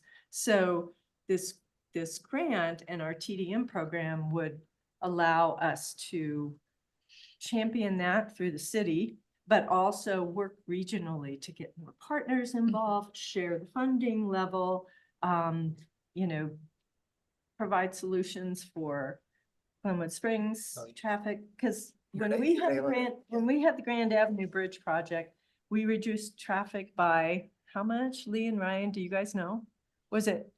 It was between 8 and 15%. 20%. Close to 20%. because it was very dedicated. And granted, people had a big stick. The traffic was very backed up on 82 and I-70 and the bridge was under construction. But at the same time, people stepped up and they got out of their cars and they rode on transit, and we had walking school buses on the Rio Grande Trail to the schools. And a lot of people, when that ended, they thought, oh no, we can't let all these great programs go away. But they kind of did, and people got back in their cars. So the aspiration is that, hey, if we could reduce our traffic on Grand Avenue by 15 to 20%, what, you know, how can we even measure the improvement on quality of life for us as citizens of Glenwood Springs, as residents, but also for the commuters? So that's what it's about. So And A+ on the answer. Yeah. oh, okay, sorry. Felt like you nailed it. When does stuff like that start getting into the plan? Or are we just still so far away from that? Got this grant and Okay. was They're able wanting to to get this grant. organize. Uh-huh. Yes, so if we can support that with a letter and maybe some funding, if it, you know, I'd like to see Garfield County step up and RAFTA and others, but then we can start talking regionally and have these and build this program. And in the meantime, Glenwood can start working on, its own efforts, City of Glenwood Springs and maybe other partners, but. And now, Counselor Dunn would also like to take a stab at answering your Great. question. So here we go. Okay, go ahead. Okay, let's see if I understood this correctly at the DDA meeting. I understand tonight we're being asked to support the formation of the TMO. Yep. Which is the Transportation Management Organization, Yes. which is a nonprofit organization comprised of Clear, Glenwood, Newcastle, Any other Carbondale, partners, any other collaboration. partner that Mhm. will come to Yep. the table. So then in turn, they can work on the TDM. Mhm. That's what the grant is for. So That's that's how I why I understood said it. there's two separate things. So we need Mhm. to have this nonprofit organization in place, a third party removed from the actual problem that can work on the TDM. And that's what we're supporting tonight. That's the ask That's the tonight. answer. For a letter of support for I it. got confused because there's. A lot there of were new TM, PMBs and presentations TM, and- yes. Easily. I'm with you. easily. That's how I understand. Yeah. Counselor Schachter. A question and a comment. I'm glad to see this because I feel like we're constantly being asked to solve a problem that really resides elsewhere, both way up valley and way down valley. So I'm glad to see this.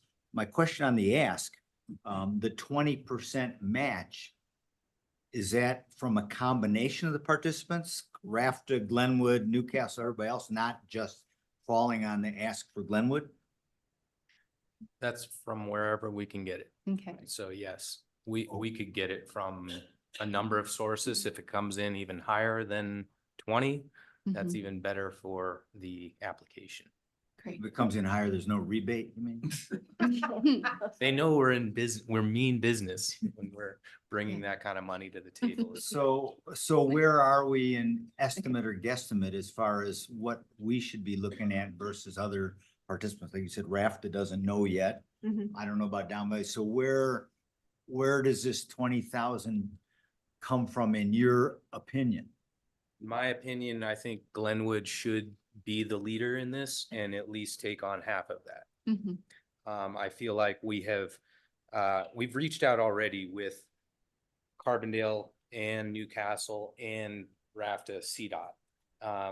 Those are really our local closest partners. Garfield County, we want them to be a part of that as well.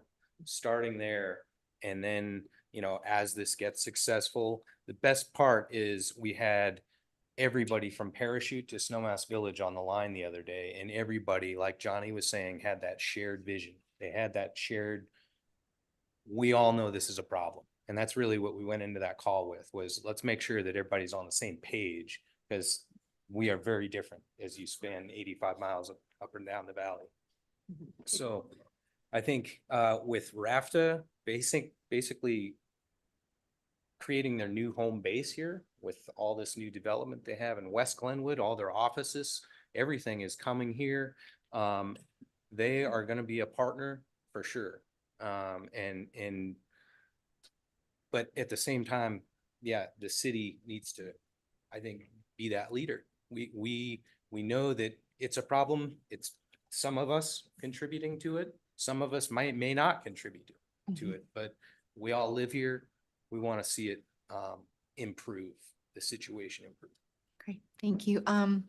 City Manager, Yeah. Steve Boyd. If I could just add, I think Counselor Schachter, what we would do is probably ask Rafta for $5,000, CDOT for $5,000, and then maybe 2,500 from our next door neighbors, Carbondale and Newcastle, and see what they had to say. And then we'd throw in the remaining 5. Okay. That's a great solution. Counselor Kemp. I had a quick question, Lee.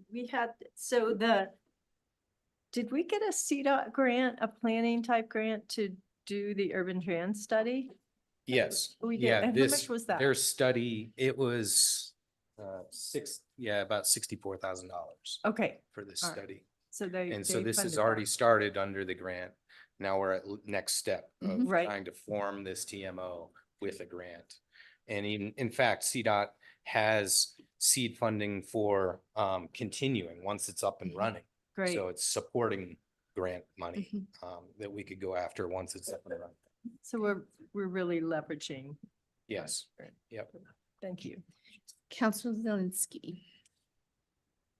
So I'm just curious, where Garfield County is in this conversation? They have, they were on the call. They are interested in listening and interested in hearing about it. They, you know, all the communities within their county were there. So it was good that they were there and at the table. And yeah, we've been reaching out to them in a number of ways to try and get them on board. Perfect. Thank you. Thank you so much. Was that your question, Erin? Well, Counselor Dan. Oh, I did it again. It's okay. That's okay. Madam Mayor, if I may, in item 15 on tonight's agenda, I would like that we move forward with a letter of support to form the TMO, the Transportation Management Organization, called Connections, if I got this correctly, with a local match of $5,000. I'll look for a second. I will second that motion. Okay. Any discussion? Counselor Zelinski. I am vigorously in favor of this. I feel very strongly if we can do some sort of transportation options and address that sooner rather than later, I think that'll be probably the easiest way that we can make any impact in congestion, as we've all identified. I would like to just go on record as expressing my disappointment that Garfield County is not a more active partner in this, because I feel like it has been long established that a good portion of what we are dealing with as a community in Glenwood Springs stems from the greater Garfield County, predominantly to the west of us. And if we can't get them to be active participants in this solution, our leadership is not going to be as fruitful as it would be if they were better partners. So I'm really hoping that there is a significant recognition of that at some point, and we can bridge that divide and get them more actively at the table. But I am very, very much in favor of that. Thank you. Thank you. Alice Laird, I think it needs, we're not taking further comment, but if you need to do a clarifier, that would be great. Come on up and do a quick clarifier, because I think maybe Marco's motion needs to be adapted. Thank you, Okay. Mayor Lusser and entire council. If I could make a clarification, if you don't mind. I just wanted to clarify that whatever motion you make, what we're working on is a application to seed up for seed funding for TMA. And so the process of involving more partners in this effort has barely begun. I mean, Glenwood Springs, you're way ahead with the TDM study that you did and the group of businesses that were involved in that. But this is for a grant application for seed funding for a TMA. So it would be very methodical. I was deeply involved in the Rural Transportation Authority formation project and learned that you take a very complex issue and break it into pieces. And so we would definitely go to Garfield County and other entities, but this is just for a grant to be able to do that regional process to lead to a TMA. So we're, you know, I don't want to be saying what motion you have, but for this grant, what we are requesting is a letter of support for the seed funding grant. So would you prefer that with regard to a match that we tackle that later on down the road, or because his motion said a letter of support and 5,000? It's what I heard the motion saying is approving the formation of a TMA. Okay. No, letter of support. Just a letter of A support. letter of support for TMA, and then we do need local match for this grant to be competitive. Okay. And we're looking to round up 20,000. So I just wanted to clarify, we're not leaping to forming the TMA yet. So We have to go through Did I that. not say letter? What I heard you say is support the formation of a TMA. Okay, great. Sorry, I just No, wanted to thank you. clarify. No, because I- time is- There's a lot of words and And nothing said that. also want to clarify that we'll reach out to Garfield County and all kinds of entities. We just haven't had that. Okay, great. Thank you. So as long as our city clerk and our city That's good. attorney and city manager, before I call the question, I'm going to have go ahead. Just a quick clarification, Alice, so it's seed funding to bring the group together and have these discussions. Do you foresee that will be enough to get to the creation of a TMO or a TMA? Thank you, Shelley. 100,000 in itself is not that much. The TDM study was like 60,000. Right. We're going to have to go through a process to involve more people in what this does, what it will do, and that will take some of the funding and then reserving some of for launching this effort. But I want to be careful to overpromise. This That it is might seed not funding. actually create the TMA, but get close to that This point is where, a 2-year grant. We are It's 2 years. proposing a timeline that would move quicker, okay, but we have to go through the process of involving more people. So there's some ownership in the effort, and then figure out the funding model so it's sustainable, so it will live on. okay. So I really don't want to be the bearer of bad news, but Right. this isn't going to magically create it. We have to figure out how to get it started and a sustainable And funding. then looking at model. kind of a long game for funding and everything. Exactly. Okay, thank you. So this is, how do you eat an elephant? It's like, this is the first step, like bring it, drag it in somewhere. And that's what we're talking about. We're not talking about the method of eating it. So, okay, great. I'm gonna go ahead and call the question.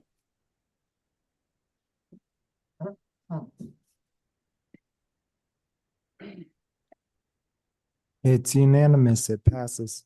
Okay, thank you. Thank you all. Thank you, Lee. Thank you, Thank you. Alice. Thank you, everyone who came and support. Johnny, thank you so much. We appreciate you as well.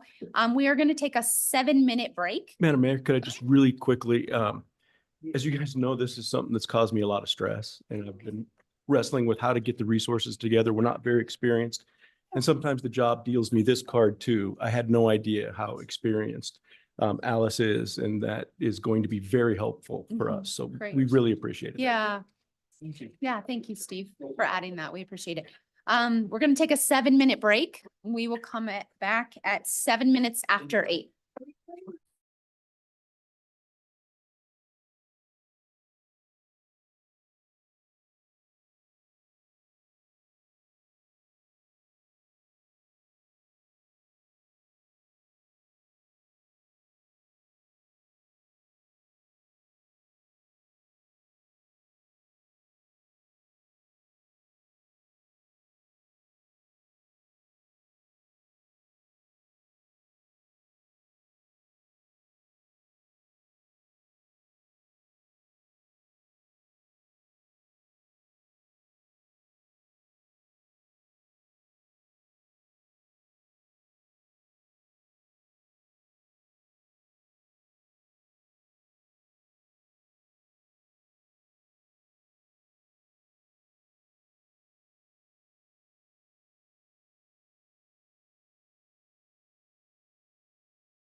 back. It is now 8:09. Our city engineer, Ryan Gordon. Hello, City Council. Ryan Gordon, your city engineer. So giving you the Southbridge update. Yesterday, Matt Langhorst and myself were in Denver meeting with CDOT and FHWA on the next aspects of the project.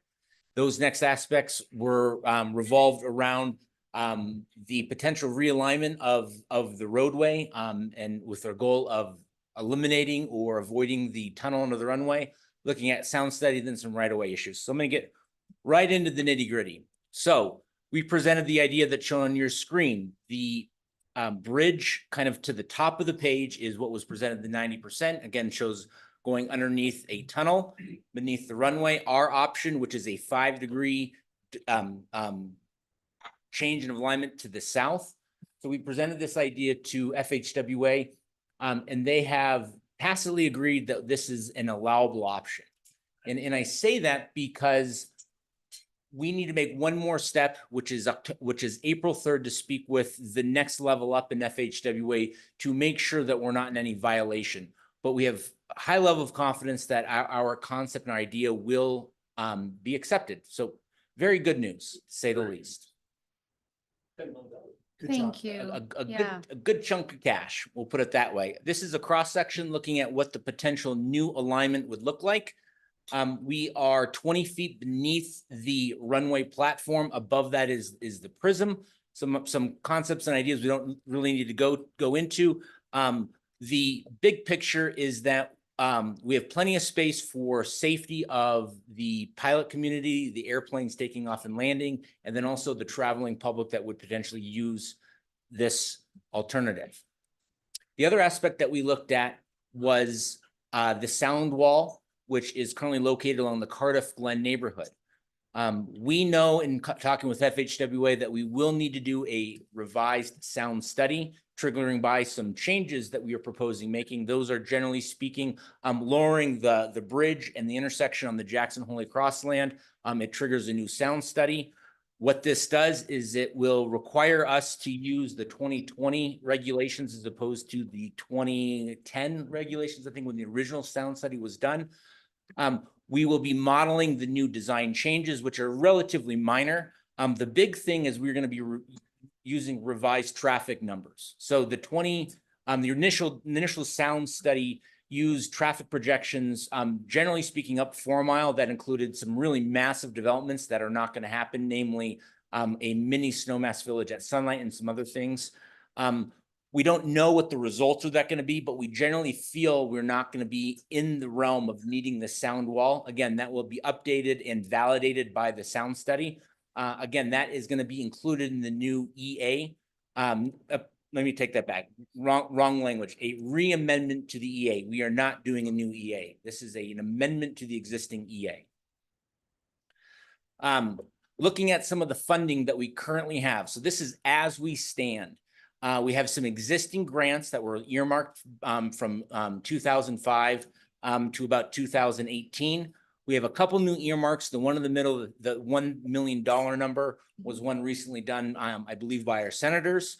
We have the Rural Surface Transportation Grant. That's the big $49 million or approximately $50 million. And what we have shown here is $12.5 million of our local match. That's the requirement, 20% of that of that grant.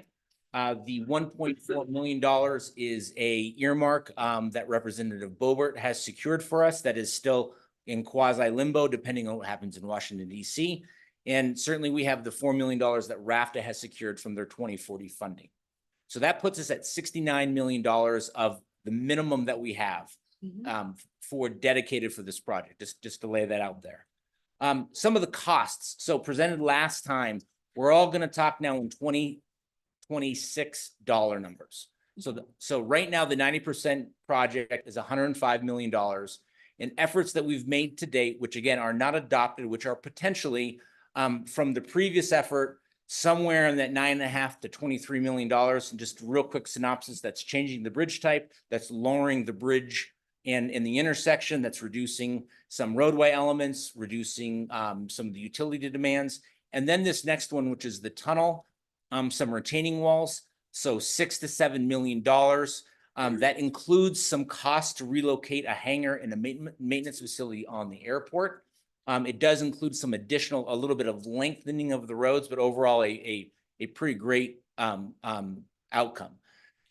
So what we're looking at now, the bottom number, including all of the changes, so we're 83.5 to $90.5 million. And that's a fairly conservative number, looking at design fees and right-of-way acquisition numbers, and maybe some other things that we're not accounting for.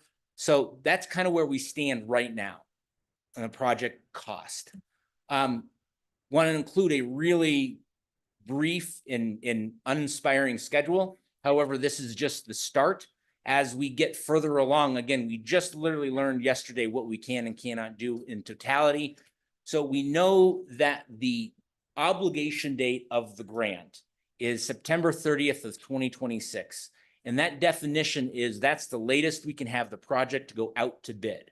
So until we start to unwind and figure out what all these are, this is generally the schedule. Right now, design efforts and right-of-way acquisition efforts are going on right now, with then a latest date of construction, end of September of 26. We are really working hard to aggressively push this schedule up.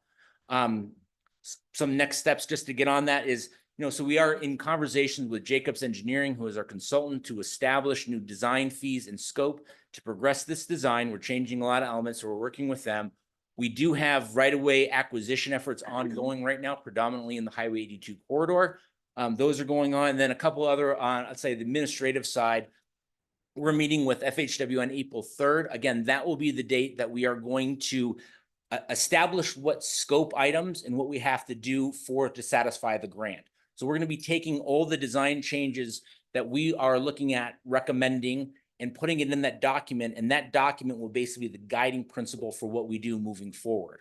So again, that's the new bridge. That's the, not doing the tunnel will be codified in that document. We've had some meetings with RAFTA. We have some continuing meetings with RAFTA. We have an IGA we need to establish and execute with them for maintenance and whatnot. And then also we do need to go in front of the PUC to establish the new crossing across the rail corridor. So again, we have some ideas, some issues coming on, but overall, really, really great news. So with that, I'm going to open it up to you for any conversations, any questions you have on our latest developments.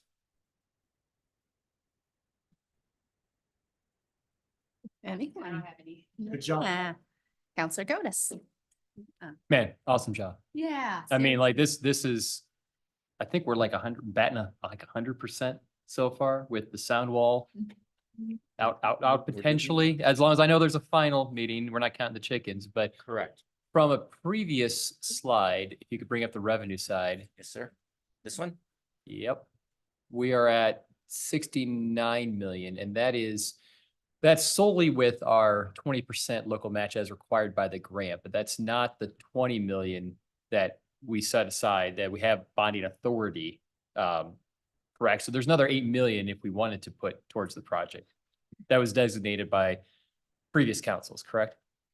Voters, actually, with the ANI tax. Well, yeah, so the voters did. Yeah, so the voters, to be clear, the voters Yeah. Authorized it, but several councils, I think, said 20 million is the earmark of that amount that we want to set aside. So if there's 12 million-ish here, that's the minimum local match, there's still $8 million of that earmark that's been there. So if that could bring us up to, what's that? Oh. You gotta learn to whisper. So that would bring us up to 70, if we wanted to allocate the entirety of that would bring us up to $77 million of an $83 to $90 million. So that funding gap potentially could be, without really going into the seat cushions, what is that, 8 to 13 million? Something like that. And we are still doing our due diligence and finding out what the cost of this project ultimately is going to be. Right now, we have been in kind of larger numbers and looking at this. And obviously, we have some fine tuning to do, but we do have a funding short gap. That's true. It's now time to kind of look to our local partners and whatnot to find that extra funding. Cool. Counselor Kelp. And that was actually the question that was on my mind is, how do we determine what's the best time? When do we have enough knowledge to go out with confidence and say, this is our gap? We need partners to step up. Yep. It's a really good question. So our next step is actually to take because we presented multiple options to FHWA, right? And so now we're settling on what one that we want to do. We're going to do some more due diligence in-house with our staff and clarify and finalize what those limits are going to be, and then take us deeper dive and come with a better range of numbers. So we're close to having what we think we want to have. And again, we presented multiple different ideas, sort of a menu of ideas of these are things to potentially to change, remove, delete, whatever else. We have some ideas that we want to include, particularly on the traffic calming side, that we are going to bring back into the project. And so that's kind of where that ambiguity is right now. But I would say within the next couple of weeks, we're certainly going to have that real specific knowledge of what the dollar number is. And again, one of the challenges too is we're still in this environment where costs are up and down, and so our 2026 numbers are based on a 7% inflation per year. Is that right? Maybe, I don't know. Is it less? Is it more? So we have to be a little bit careful in what that is, and so but we're getting close to what we think that number is going to be, and then what we need to cover from a budget shortfall. Okay, great. Thank you. Any additional questions? Okay, I think then a huge thank you. We really appreciate all the efforts. We also recognize that this is a moving target a little bit. And so we appreciate the updates, but also recognize that this is not written in stone. None of this is. So thank you for keeping us abreast, and thank you for all your hard work in Denver yesterday. I heard it went really well. It did, and I just want to give some recognition to the rest of the engineering staff. Yeah. So it's not just myself. While I'm up here taking sort of the accolades. Mhm. Lee Barger and Ashley Dostal and Matt Langhorst have been absolutely critical in getting to this point, along with the amazing support from the rest of City Hall. So it has been an absolute team effort to this date, and certainly will be moving forward. So Yeah. appreciate your time today. And I did hear from word on the street that you guys represented us so incredibly well yesterday when you were in Denver. So thank you. Thank you for that. Well, I appreciate it. Yeah. Thank you, Council. Word on the street. I'm not gonna throw people. So thank you. Appreciate it. Okay, we're gonna go ahead and close the Southbridge timeline update.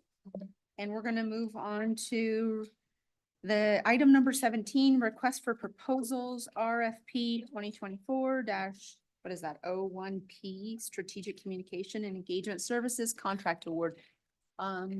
Steve Boyd, do you have any updates or? No real updates. You know, you guys talked to 4 firms last week, and I think what we're looking for today is for you guys to direct us to work with one of them to see if we can get a scope and agreement together. Okay, great. Counselor Weimer. Thank you, Madam Mayor. Last Thursday, I guess it was, I feel like, staff, I feel did a really good job in sort of narrowing the universe down to just a handful of really qualified firms. And I appreciate the coordinate, the thoughtfulness that went into that, and then the coordination to make happen the very productive round of interviews, I guess you could say, that we had last week. I felt like it was a good use of time. It was efficient, it was effective, and it was fair, right? Most of all. I feel like coming out of that out of that working session, council was fairly well aligned, generally speaking, as to direction. Things could have happened in the last 7 days where some of us have taken some different thoughts or whatever, but I feel like as of 7 days ago, we were fairly well aligned. And then we did touch base with you at the end of that work session to sort of get, because we didn't know, right? And we kind of learned at that point what staff's recommendations were specific to specific firms, and I felt like we were aligned again as to those recommendations. So with that, I would like to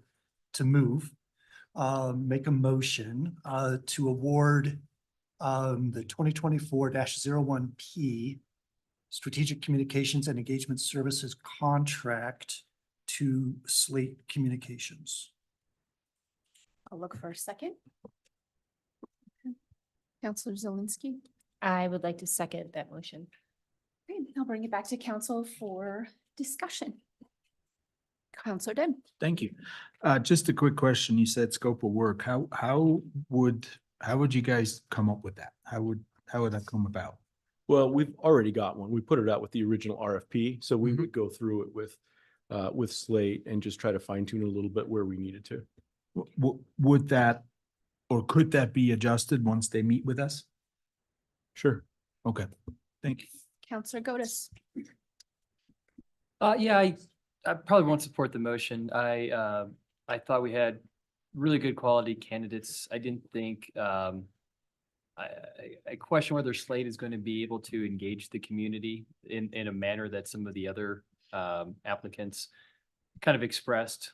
I think as far as, I think they'll do a great job of getting material out and having really good flyers and websites, and I hope, but I just didn't think that they were a group that really could engage the community like some of the others. So I think they'll be fine, but not as good as maybe a candidate I'd prefer more. Counselor Zelinski. So I just went back and looked at my notes, and my very last statement was great answers to questions of engagement and community. So I think that, I hope you're wrong. Any other comments?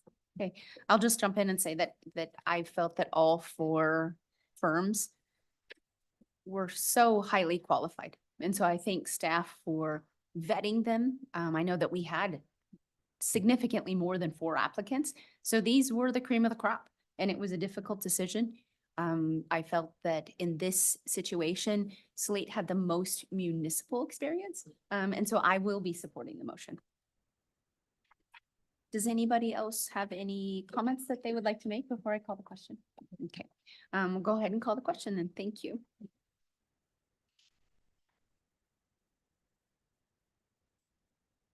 Yes, Counselor Zelinski. Yes, Mayor Wusso. No, Counselor Godus. Yes, Mayor Pro Tem Dame. Yes, Counselor Weimer. Yes, Counselor Kaup. Yes, Counselor Schachter. It passes 6-1. Thank you. And thank you to anyone who might be on from any of the firms. We truly appreciate your efforts, and the world is a better place for communication because you guys do a really stellar job. So thank you. Okay, we will move on to legislative updates. I'm guessing that's Mr. Carl Hanlon. Yeah, it is. And I'm not going to spend a lot of time on this. And I know some council members spend a lot of time on the legislation. We just pulled out a few bills that we thought you guys might be interested in. Hopefully some of them may have changed in terms of status, because that was a couple of days ago when we put the list together as to the current status. I would direct your attention to a couple of things. One is that, we had a lot of discussion around Bill HB 213 last year, which is kind of this big omnibus, housing, transit, all of these things. This year, the legislature took a very different approach. They kind of broke things into pieces. That was kind of one of the lessons the governor's office took out of the last session. I included a bill, HB 1313, that doesn't actually apply to us at all, but I thought it might be interesting. You guys might want to kind of read through what's in that bill and around that bill, only because I think it reflects maybe the direction that policymakers are thinking about going. And I could see us looking at something similar next year. And so I think it's educational to kind of have that. The other one is SB 174, which you guys have seen probably a lot of flash alerts and things like that from CML. That is built around planning, doing housing needs assessments. That's a bill that CML has been a primary drafter on. There have been a number of stakeholder groups on that. I think one of the interesting things coming out of that, it would apply to us. We're probably farther ahead than a lot of communities are, but it sets a hard deadline, and something that just came up at a stakeholders meeting yesterday. It sets a hard deadline in 2026 for everybody to have housing needs studies completed. And somebody pointed out that there are currently 2 firms in the state that do that. So, just pragmatically, some of the things that you run into when you are working on legislation that can just kind of bite you in a weird way, right? Because that you don't think about that. And then, you know, a lot of the communities are talking about, look, there's no way we're going to get on somebody's schedule by 2026. So there again, I think it is a solid bill, really focused on planning efforts. And I commend CML for working hard on that and pulling together a diverse stakeholder group. It's not going to have a huge impact on Glenwood because we're so far ahead of the curve on things like housing needs studies. But again, kind of reflective of some of the work that is being done. I also included a couple of the bills that somewhat slightly competing on accessory dwelling units. The likely bill that's going to pass is one there again that doesn't directly apply to us, but we may want to consider opting into as it impacts. If you opt into that bill, you would, you know, one of the conditions of that is that it essentially says, you know, PUDs can't ban ADUs, and that's potentially helpful in opening up some and housing opportunities and opportunities for homeowners. The last one that is getting, or two more, HB 1175 is a first right of refusal on affordable housing for municipal entities.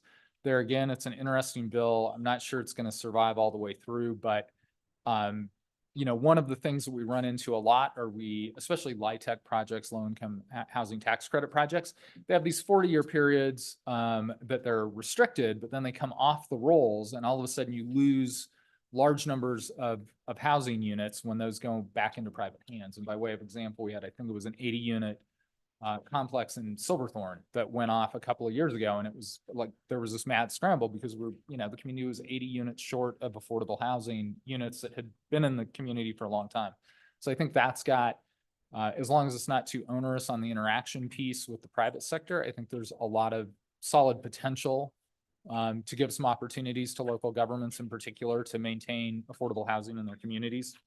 And then the last one that I think has gotten quite a bit of sort of discussion in the CML world is 1366 that prioritizes grants, awards of grants to communities based on them hitting some goals around climate and transit and things like that. And I think some communities are a little concerned that they're not going to be able to hit those goals, so they'll be closed out of or foreclosed from participating in some of the funding opportunities. I don't know where that one's going to go. There again, Glenwood is, you know, so far ahead on most of those things. I don't think it's going to impact us, but just something to keep in mind. And then the last couple, there is 2 competing construction defect bills. And this is becoming a bigger issue. And from my personal view, I think it's more of an insurance regulation issue than it is a construction issue or a homeowner's issue. It's more the insurance market. But, you know, what we're seeing now are riders on almost every multifamily construction that prohibits them from moving into ownership for a period of 10 years because they can't insure over the cost of the construction defects if they're in an HOA. And that has really, it's really limited the options for getting that entry level owned product onto the market. It just, or caused this really long delay. And so I think it's something, hopefully we'll see more work on it through this legislative session and into the next, because it is about 15 to 20% of a project cost now can be tied up in insurance if they want to, if they don't want to do the rider and they want to insure, it can add 15% to the cost of a project for that insurance. And so it's really a struggle for contractors. It's a struggle for communities. It's a struggle for affordable housing. It's a struggle to get your priority, which is getting more owned units in that, you know, that whether free market or deed restricted, those owned units. So all of that having been said, you know, there's roughly 700 bills being introduced. We're tracking probably 100 of those right now. These are just a smattering that I thought you might be interested in. I love this. This is great. This is a great tool and I appreciate you doing this. Yeah. Anyway. And I think that one thing I want to mention is that construction liability defect laws are not, they're not just prohibitive to entry level, they're also prohibited to exit level, meaning that people are staying in their homes longer because there is not a housing type that's small and affordable to downsize to, which means that people are not kind of transitioning throughout the year. So it's a great opportunity to see that mid-range and quit building so many apartments, which, you know, people who own the condos, they live here in the community. They're community members. And they stay put regardless of where we are in the economic climate. So thank you. Totally agree. Awesome. That's it. Great. Okay, perfect. And with that, we'll go ahead and jump into council comments. Anywhere, push your buttons. Counselor Dem. Thank you. I actually thought of an announcement. Oh. And so I'm gonna do it at the end of the meeting, but the Parks and Rec Department sent out a needs survey, a needs assessment survey for our parks, recreational areas, outdoor spaces, and whatever comes with the Parks and Rec Department. If you got one in the mail, please fill it out. If you feel like doing it without getting one in the mail, go to the website. I'm sure you'll find a link. And the other comment is I will not be attending the next meeting. Thank you. Thank you for that. Counselor Zelinski. So I received a message from a friend of mine in the community, expressing dismay over yet another fatality at that CMC light. And I know that that's not in Glenwood Springs, but it very much impacts our community and our commuters. I have a daughter who's a CMC student who's commutes up to Spring Valley. It's on my mind every day. And it has been, you know, my husband and I used to teach classes up there. And it was on my mind then when, you know, he'd be driving down or I'd be driving down. So this has been like, there's a long history, but I'm wondering if there isn't a way that our community can get a little bit more involved in working with some better signage. I know like leading up to Red Mountain Road, I think it is, there's like the light that warns you when it's about to change. And so it gives you kind of a slowdown like alarm or whatever warning. Maybe something like that. Maybe we can encourage CDOT to work with our communities and do something a little bit better to just kind of, you know, assist with that. And I don't know what options are there. I don't know if that's exactly our role, but you know, it's just, it's a reoccurring thing. And I feel like if we can make an impact in that, that would really be a benefit to our communities. What are our options, guys? What could we do? Yeah. I think I hear what you're saying, and I think that I'd like to reach out to CDOT Okay. and kind of see what they think, and maybe check in with Raft and see what they think, and then I'll be smarter about what our options might be. That'd be great. Yeah. And is everybody pretty supportive of having Steve do that? Yes, Okay. Okay, great. Thank you. That would be wonderful. Aaron, did you have anything else? No, that was it. Okay. Counselor Schechter. A couple things. One, as most of us are aware, if we're out and about town, we're in the middle of a rolling spring break time. And locals may get a little put out, but I'm telling you, we got people so excited to be in Glenwood Springs. To the credit of our town, they either repeat or have never been here. And I'm just seeing a lot of joy. And we have to remember that, that it's not all log jam on Grand Avenue. There's tons of great stuff here that we and our visitors enjoy, and our visitors help us afford it. So that's one thing. Especially when it's 70 degrees outside. Yeah, when it's beautiful and yeah, absolutely. Second thing, I had a little discussion with Steve, and this has come up before. It's a recommendation, I believe, from our Transportation Commission and from Slow Down in Town. And as Michelle and I were driving through tons of towns, every town had a lovely welcome to XYZ.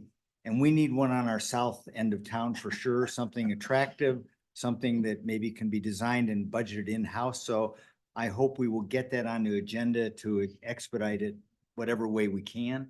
So It's is long that a overdue. request? Yes, it is a request. What I would say is that I would second that request and that I think we should go ahead and actively start pursuing that. I know that we've had once, like you mentioned, Transportation Commission has supported it. I know that there have been community members who've also been supportive of it. If we can get that on a future agenda, is everybody or generally we're supportive of that conversation? Madam Mayor? Yeah. Do we need it on the agenda? Can we just let the staff handle it and bring us, or just do it? Preference? Well, yeah, I mean, I think staff will have some homework done by the time it Yeah. gets on the agenda. Okay. So, Maybe a work session first on it at some point in time. Thank you. One other thing, and we'll need to have some discussion about it, but I want to bring back, and it probably shouldn't be till May, till after the referendum, but to have a really serious discussion about whether it's land banking or acquisition of infill property here in town.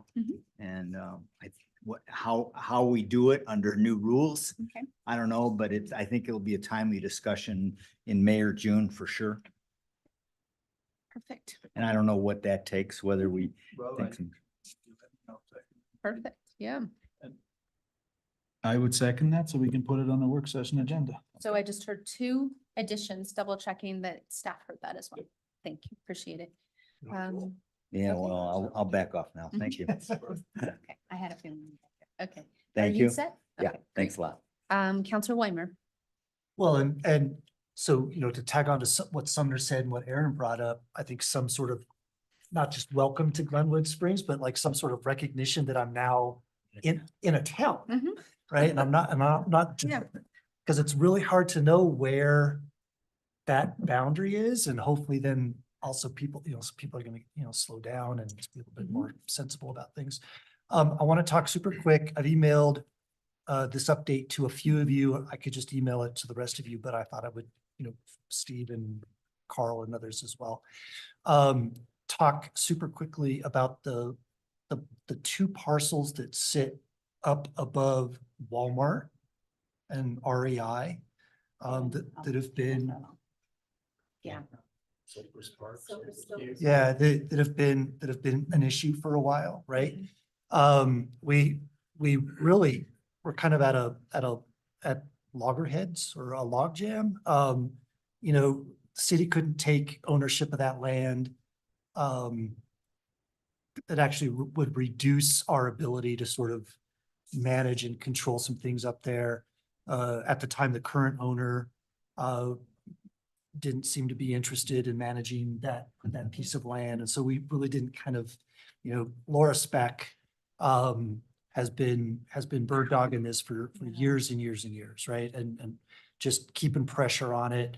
Paula was vested in this. Shelley's been vested in this. So there's been people on this for a long time.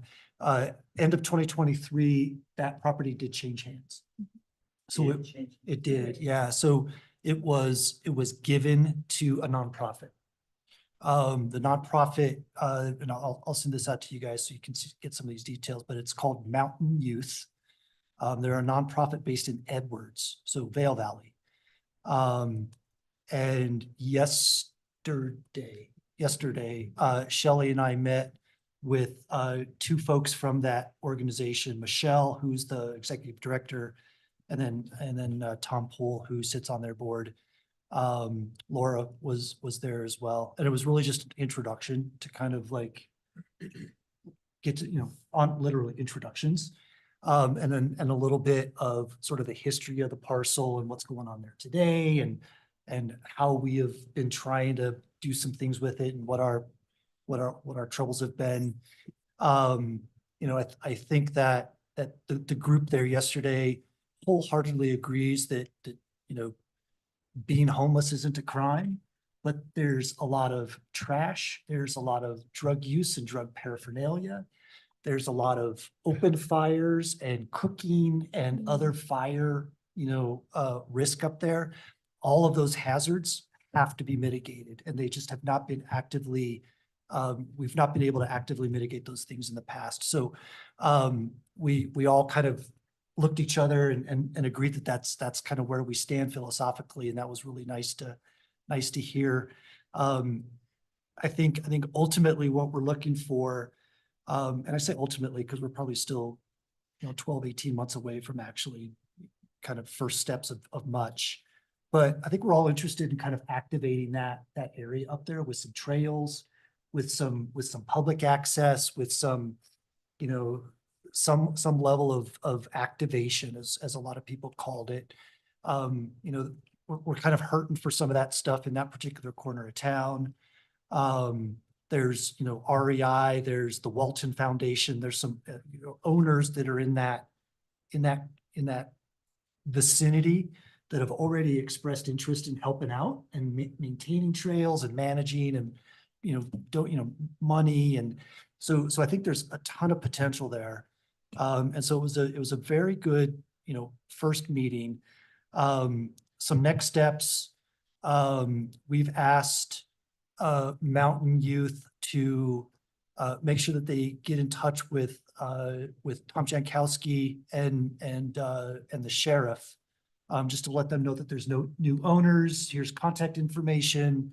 We want to be much more active and responsible landowners and kind of get that conversation going. Laura's going to lead us on a field trip in May. You guys would be welcome to join us. We'll notice it if we do. But make sure that the Mountain Youth folks get up there and they truly kind of understand what's going on. They've got some internal discussions on their end to go through. But Mountain Youth's, one of their sort of tenets is getting kids and families outdoors. And whether they're at risk or not, but get them outdoors. And so they can even help pick up a shovel and help strategize the plans. And they seemed totally jazzed by that sort of, that potential. So I think it was a really good meeting. I just kind of want to let you guys know that this very long sort of issue, I think, has taken a good turn, and stay tuned. Thank you. Anything else? I have literature up here if you're interested in Mountain Youth. Okay. Perfect. Was that it? That's it. Okay. Counselor Cotis. It's good to hear that's gotten out of, was it Friends' hands? Not getting any names. It does it, yeah. Okay. Yeah. Well- You're grateful it moved ownership into a nonprofit. Yeah, Okay. I'm glad it has somebody else who cares about it. Hey, Ryan, I didn't ask this during your presentation, but why is the relocation of a hangar a project cost of Southbridge? It's because the project is affecting the hangar itself. Who owns the hangar? I think, is it owned by Wayne? I'm not sure who owns Yeah, it, I but can say we have lease. they're leased by Wayne Rudd. The hangar and the maintenance facility are both city facilities. And the way it is Councilor Godus, is because it's federal funded. Effects of the project need to be paid through by the project, essentially. But so things like business relocation, we have to factor in that if we're going to impact that using federal funds, there are rules about business relocation. It wouldn't necessarily, you could maybe negotiate a payout or something like that and have him move off the airport. When does his lease expire? Off the top of my head, I can't remember. Okay. But ultimately, from lease terms, I mean, I'm going to go from a residential perspective, but if you prohibit or eliminate the ability of someone to have the property, then it's your responsibility to find them some supplement, correct? Yeah, and I don't know in this instance, even if they were on a month-to-month, which they might be, I think we'd still be obligated underneath the Uniform Act to relocate the business or provide them compensation for relocation. Okay. So, thank you. I would like to address, well, one, and maybe this is a topic for a retreat. I would like to be able to, maybe it's just an idea, change how when we have council announcements, which we don't really do a whole lot of, but potentially move that back behind public comment and rename it public or council announcements and reactions, because I think that the barber that was here doesn't need to stay around for 4 hours, but I'd love for him just to hear us say, or have an avenue for us to just say, you know what? I'd like that mobile barber to be treated the same way we treat food trucks. Yeah. I would imagine they're regulated by CDPHE or some other agency. And if there's a reason we can't, maybe we have staff figure that out later, but I would love for them to hear that. I would love for Kevin to hear that, man, we really I'm sorry, maybe we do, maybe we don't, Yeah. but this counselor supports keeping liquor out of grocery stores and taking up aisles and aisles. Mhm. And I would say that I will be there if I'm able to, because it's spring break, but I'll try to be there to testify remotely. And I would encourage anybody else on the 27th to do that as well. But I'd love for Kevin to hear that from us. I don't want to get into, I think it allows us to not get into a back and forth with people, which I think is what we've been kind of what if you just made a motion right now to just officially on the agenda move it? Okay, Okay. I'll make that official motion to move council announcements behind public comment for items not appearing on the agenda Mhm. and rename it council announcements and public comment reactions. Okay. Do we have a second? I second. Okay, great. You have a question regarding this? Okay, go ahead, Counselor Dunn. Due process. We are not supposed to engage with the public, though, right? This would not be, It's a question. for my, just real quick, for my motion, it would not be an engagement. It would just be simply us responding out. Or possibly Pushing it asking on staff, Steve right. Mhm. and staff to see what could be done. Gonna Yeah, add- Is I that- think is the that only safe? limitation would be, you know, it's probably not taking official action. Yeah. It would be more, you know, getting it onto the next agenda or something Mhm. like that. And I think that was part of the genesis of why we moved things around, was to avoid getting into lengthy debates and then on those issues, I think. Mhm. I don't remember exactly, but that would be the only thing I'd And, say. and if we want to move it on the agenda, it needs two of us to do so, to a future agenda. Well, I think it would be at that point, A you know, motion? you could Be a either a motion. consensus of the council or a motion and vote. Okay. I want to add that if we choose to do that, that we use incredible, thank you. That's the term I'm using, that we don't push things straight into a motion other than a future agenda. Because I think that Yep. that could, it's a very slippery slope. And I think that what it does is it unintentionally introduces items where they're not properly vetted or noticed or discussed. And so I'm very comfortable with saying things like that letter, you know, a letter of support for Kevin's. Can we put it on a Right. future agenda? Hey, let's have that on a future agenda. But I don't want this to turn into a freewheeling, like, let's make motions and do some crazy stuff without noticing the public that we're talking about. Yeah, I totally get that. Okay. I just think for when Kevin's in front of us, or member of the committee's in front of us, like he was asking for something that's happening next week before our next meeting. So in that instance, or a guy just wants to cut some hair, Yeah, he just needs to hear some support. He's a Right. good guy. I've had a haircut and shaved him. yeah. And at the same time, we heard one side of it. We did not Sure. hear community development side. And so I think that that's where I want to make Absolutely. sure that we pride ourselves on hearing both sides. Yep. Thank you. Okay, are you set? So that was a motion. I still have some more comments, but Okay. it is a motion in a second. So I hear a motion in a second. Is everyone in support of moving that? All those in favor? Aye. Any opposed? Okay, Oh. so let's the record reflect that from now on, our agendas will flip flop those two items. It's already been moved. Wow, Thank that's you. efficiency. So efficient. Okay, I had a comment from a member of the public who made me aware, I think, I don't have any verification on this, but I don't know why he would make this up, but that 40,000 tons of material for the RAFTA expansion is from the RMI gravel pit. And I know we don't have ability, because of it's another government agency, to dictate what they do and how they do that as this body to that body. But when we're in active litigation, a death match with a not a good player in our community, I think as a member of RAFTA, so I guess I'm looking at Shelley and Ingrid maybe, Mhm. that we try to impress upon the organizations that we're members of that, and they probably did not know. Mhm. So I'm not assuming any malfeasance or anything like that. It's probably just ignorance, but if we can work on trying to let all of our partners know, like, hey, it might be your material cost for fill might be 4% more expensive because it might have to come somewhere else. But if it is important as one of your member agencies that provide 20% of your funding, to please be conscious of our challenges locally. So again, I do not know if that figure is correct. It was a comment that came to me. 40,000 tons. 40,000 tons. And so anyway, that's what I want to say about that. So I'll just pass it on to our RAFTA representatives and maybe to staff that they can do that.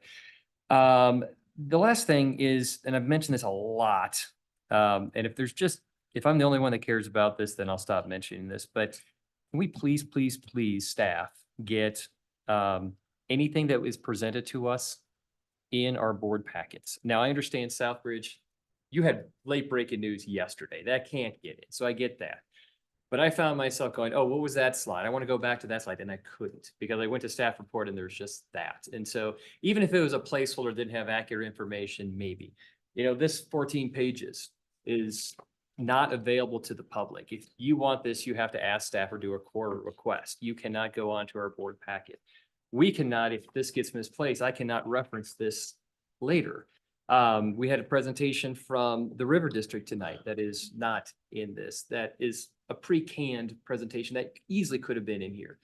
And so I guess what I'm saying is if I would just ask again, if anybody presents external, internal, to have any presentation into our board packet, if not for our ability to go back and look and to see what's going to be presented, to raise questions that we might have for those of us who do our homework, which we all do, by the way. I'm not, that used to be a slight, but now it's actually, we all do our homework. And so, but it's also for the public. When Andrea or Lori Chase or any member of the public wants to go, hey, what was that about? Or people are watching it on YouTube tomorrow and they're very interested in, wait, what did Carl say about that thing, that MPO thing on 1366? They have no way to access that. And so it really is a public transparency thing as well. So again, if I'm the only one that cares about that, that's fine. But for 7 years, I just get really frustrated when I see a presentation and I want to scroll back or I want to go ahead or I want to do that homework and I can't do it. It's frustrating for me. What are the obstacles for that happening? Sorry. No, you're fine. We don't always have stuff Mhm. in time. I mean, these guys that come in to present are putting those presentations together and the slide decks and stuff to the last minute. And when we put stuff in, like we did tonight for the ECAP thing, I've got to send something out 3 hours before the meeting and say, well, we're changing stuff. Yeah. And I'd like to say that we can always be done by the Friday before a meeting, but to get you guys the best information we can and the most current information, that stuff changes. That's why we've always kind of said if it's a work session or if it's, just a slide deck, we generally don't put things in the agenda. Having said that, I do hear what you're saying. So let me think about that. Well, I'm definitely not saying the Friday before. And I think a 24-hour cutoff of the noticing makes sense. If there's, again, the Southbridge thing was a perfect example. You had some placeholder, but you didn't have information. You probably got back late last night. And again, thank you. There's not a criticism. That is a great example, I think, of I would not expect that to be in our packet. But like the River District presentation and it doesn't have to be the Friday before, but if I can just look at it like this morning when I'm doing the last go through and go, oh, that got added in yesterday or the day before, that'd be really helpful for me. That's fine. You guys will have to give me a little bit of room then on adding those things throughout the week, because what happens is somebody will, do a PDF, they'll look at the document, they'll say page 631 is this, then we'll stick that in there on Wednesday and Yeah. this is a whole different packet, right? Is it fair to just say you heard his concern and you're going to do your absolute best? Yeah, I don't need a motion or anything. Okay, I'm not okay. looking for that. I think it's of value. I think that it's a very good point. I think even for our journalists in the room, it gives them a reference point when they need to confirm that they got the details correct. So, and those in the community. So I am supportive of that without it being an official motion. I'm totally supportive. So thank you. Okay, is that it? Yeah. Yeah, no, with Jonathan. Okay. Counselor Cap. Yeah.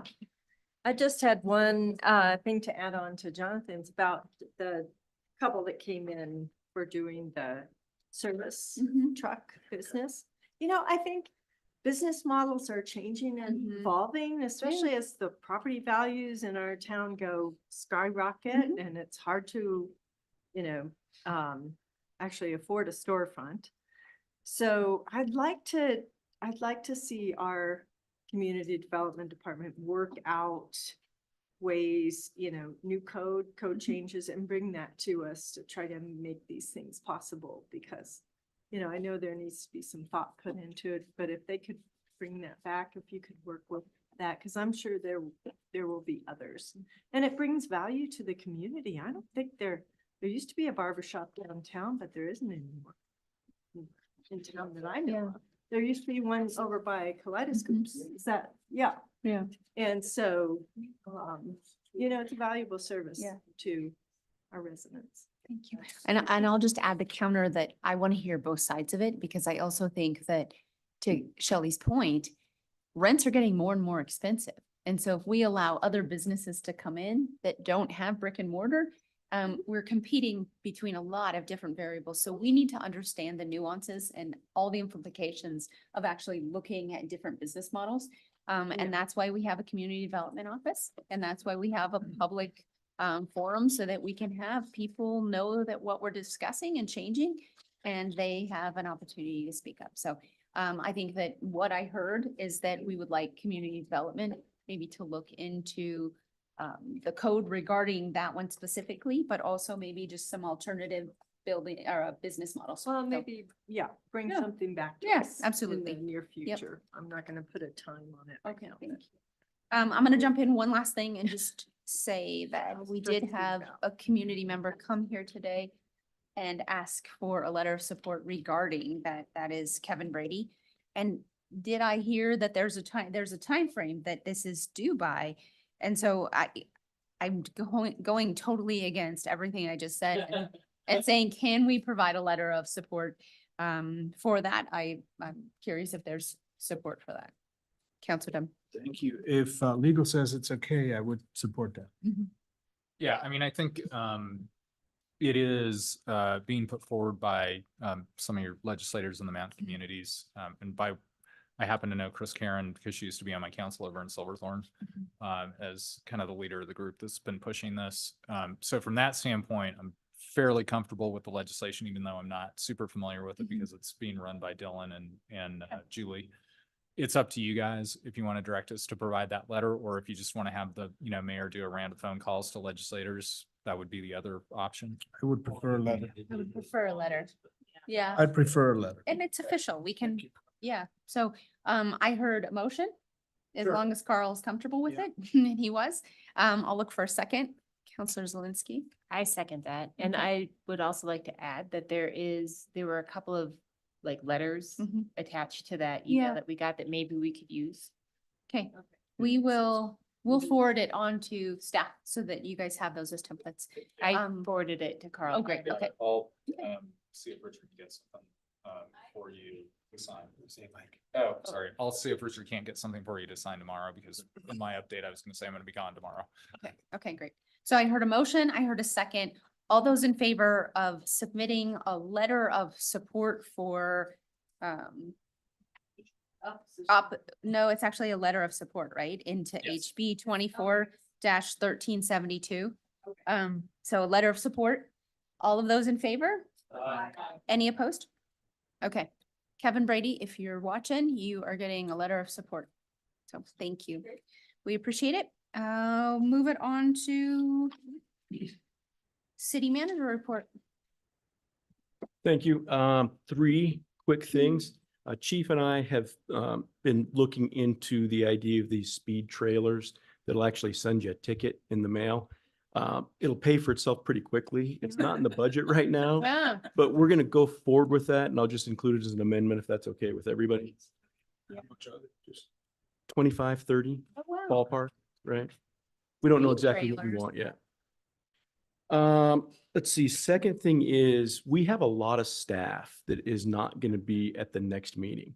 Okay. And, we always have to cover everything and make sure that we are covered, but the hardest thing to cover sometimes is a council meeting. So we're going to be a little bit limited, I think, in, doing things that our senior staff has to be kind of, other than Marco's, is everybody else planning to be here on April 4th?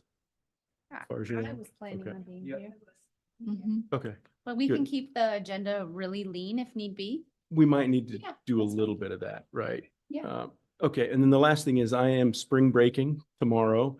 I'll be gone next week. Chief Darris is going to be acting city manager. So we've instituted the no problem policy, so should be fine. We'll be really well behaved. Yeah, Otherwise, we'll get caught speeding. Yeah. you might. Okay, thank you. Bye. Yeah, have fun. You deserve a good break from all of us. Mhm. Similar to Steve, but not for as long. I'm headed out tomorrow. You probably won't get responses from me as quickly on emails and things because I can't ever, I'm just not, it's easier to come back if I check things along the way. Richard will be around, particularly for staff to cover anything that comes up of substance. I'll be back in the office on Thursday. Thank you. Perfect. Okay, thank you all so much. Where are we going this evening? It is 9 o'clock. Council, I think we should reconvene after this concludes at Doc Holidays. Perfect. Very good. Think so. I'll look for a motion to adjourn. Second. All those in favor? Aye. Okay. Any opposed? Have a great night all. Thank you so much. We have something in correspondence. Oh, we do have something in correspondence. Yeah. Yeah, I saw that. What was it again? I don't know. Let me You know what? look Just- real quick. We'll move it to the next meeting if we need to. Okay. We kind of just. Transportation Commission Infrastructure Fund recommendation. You guys hear that? We have We had Transportation correspondence. Commission Infrastructure Fund recommendation.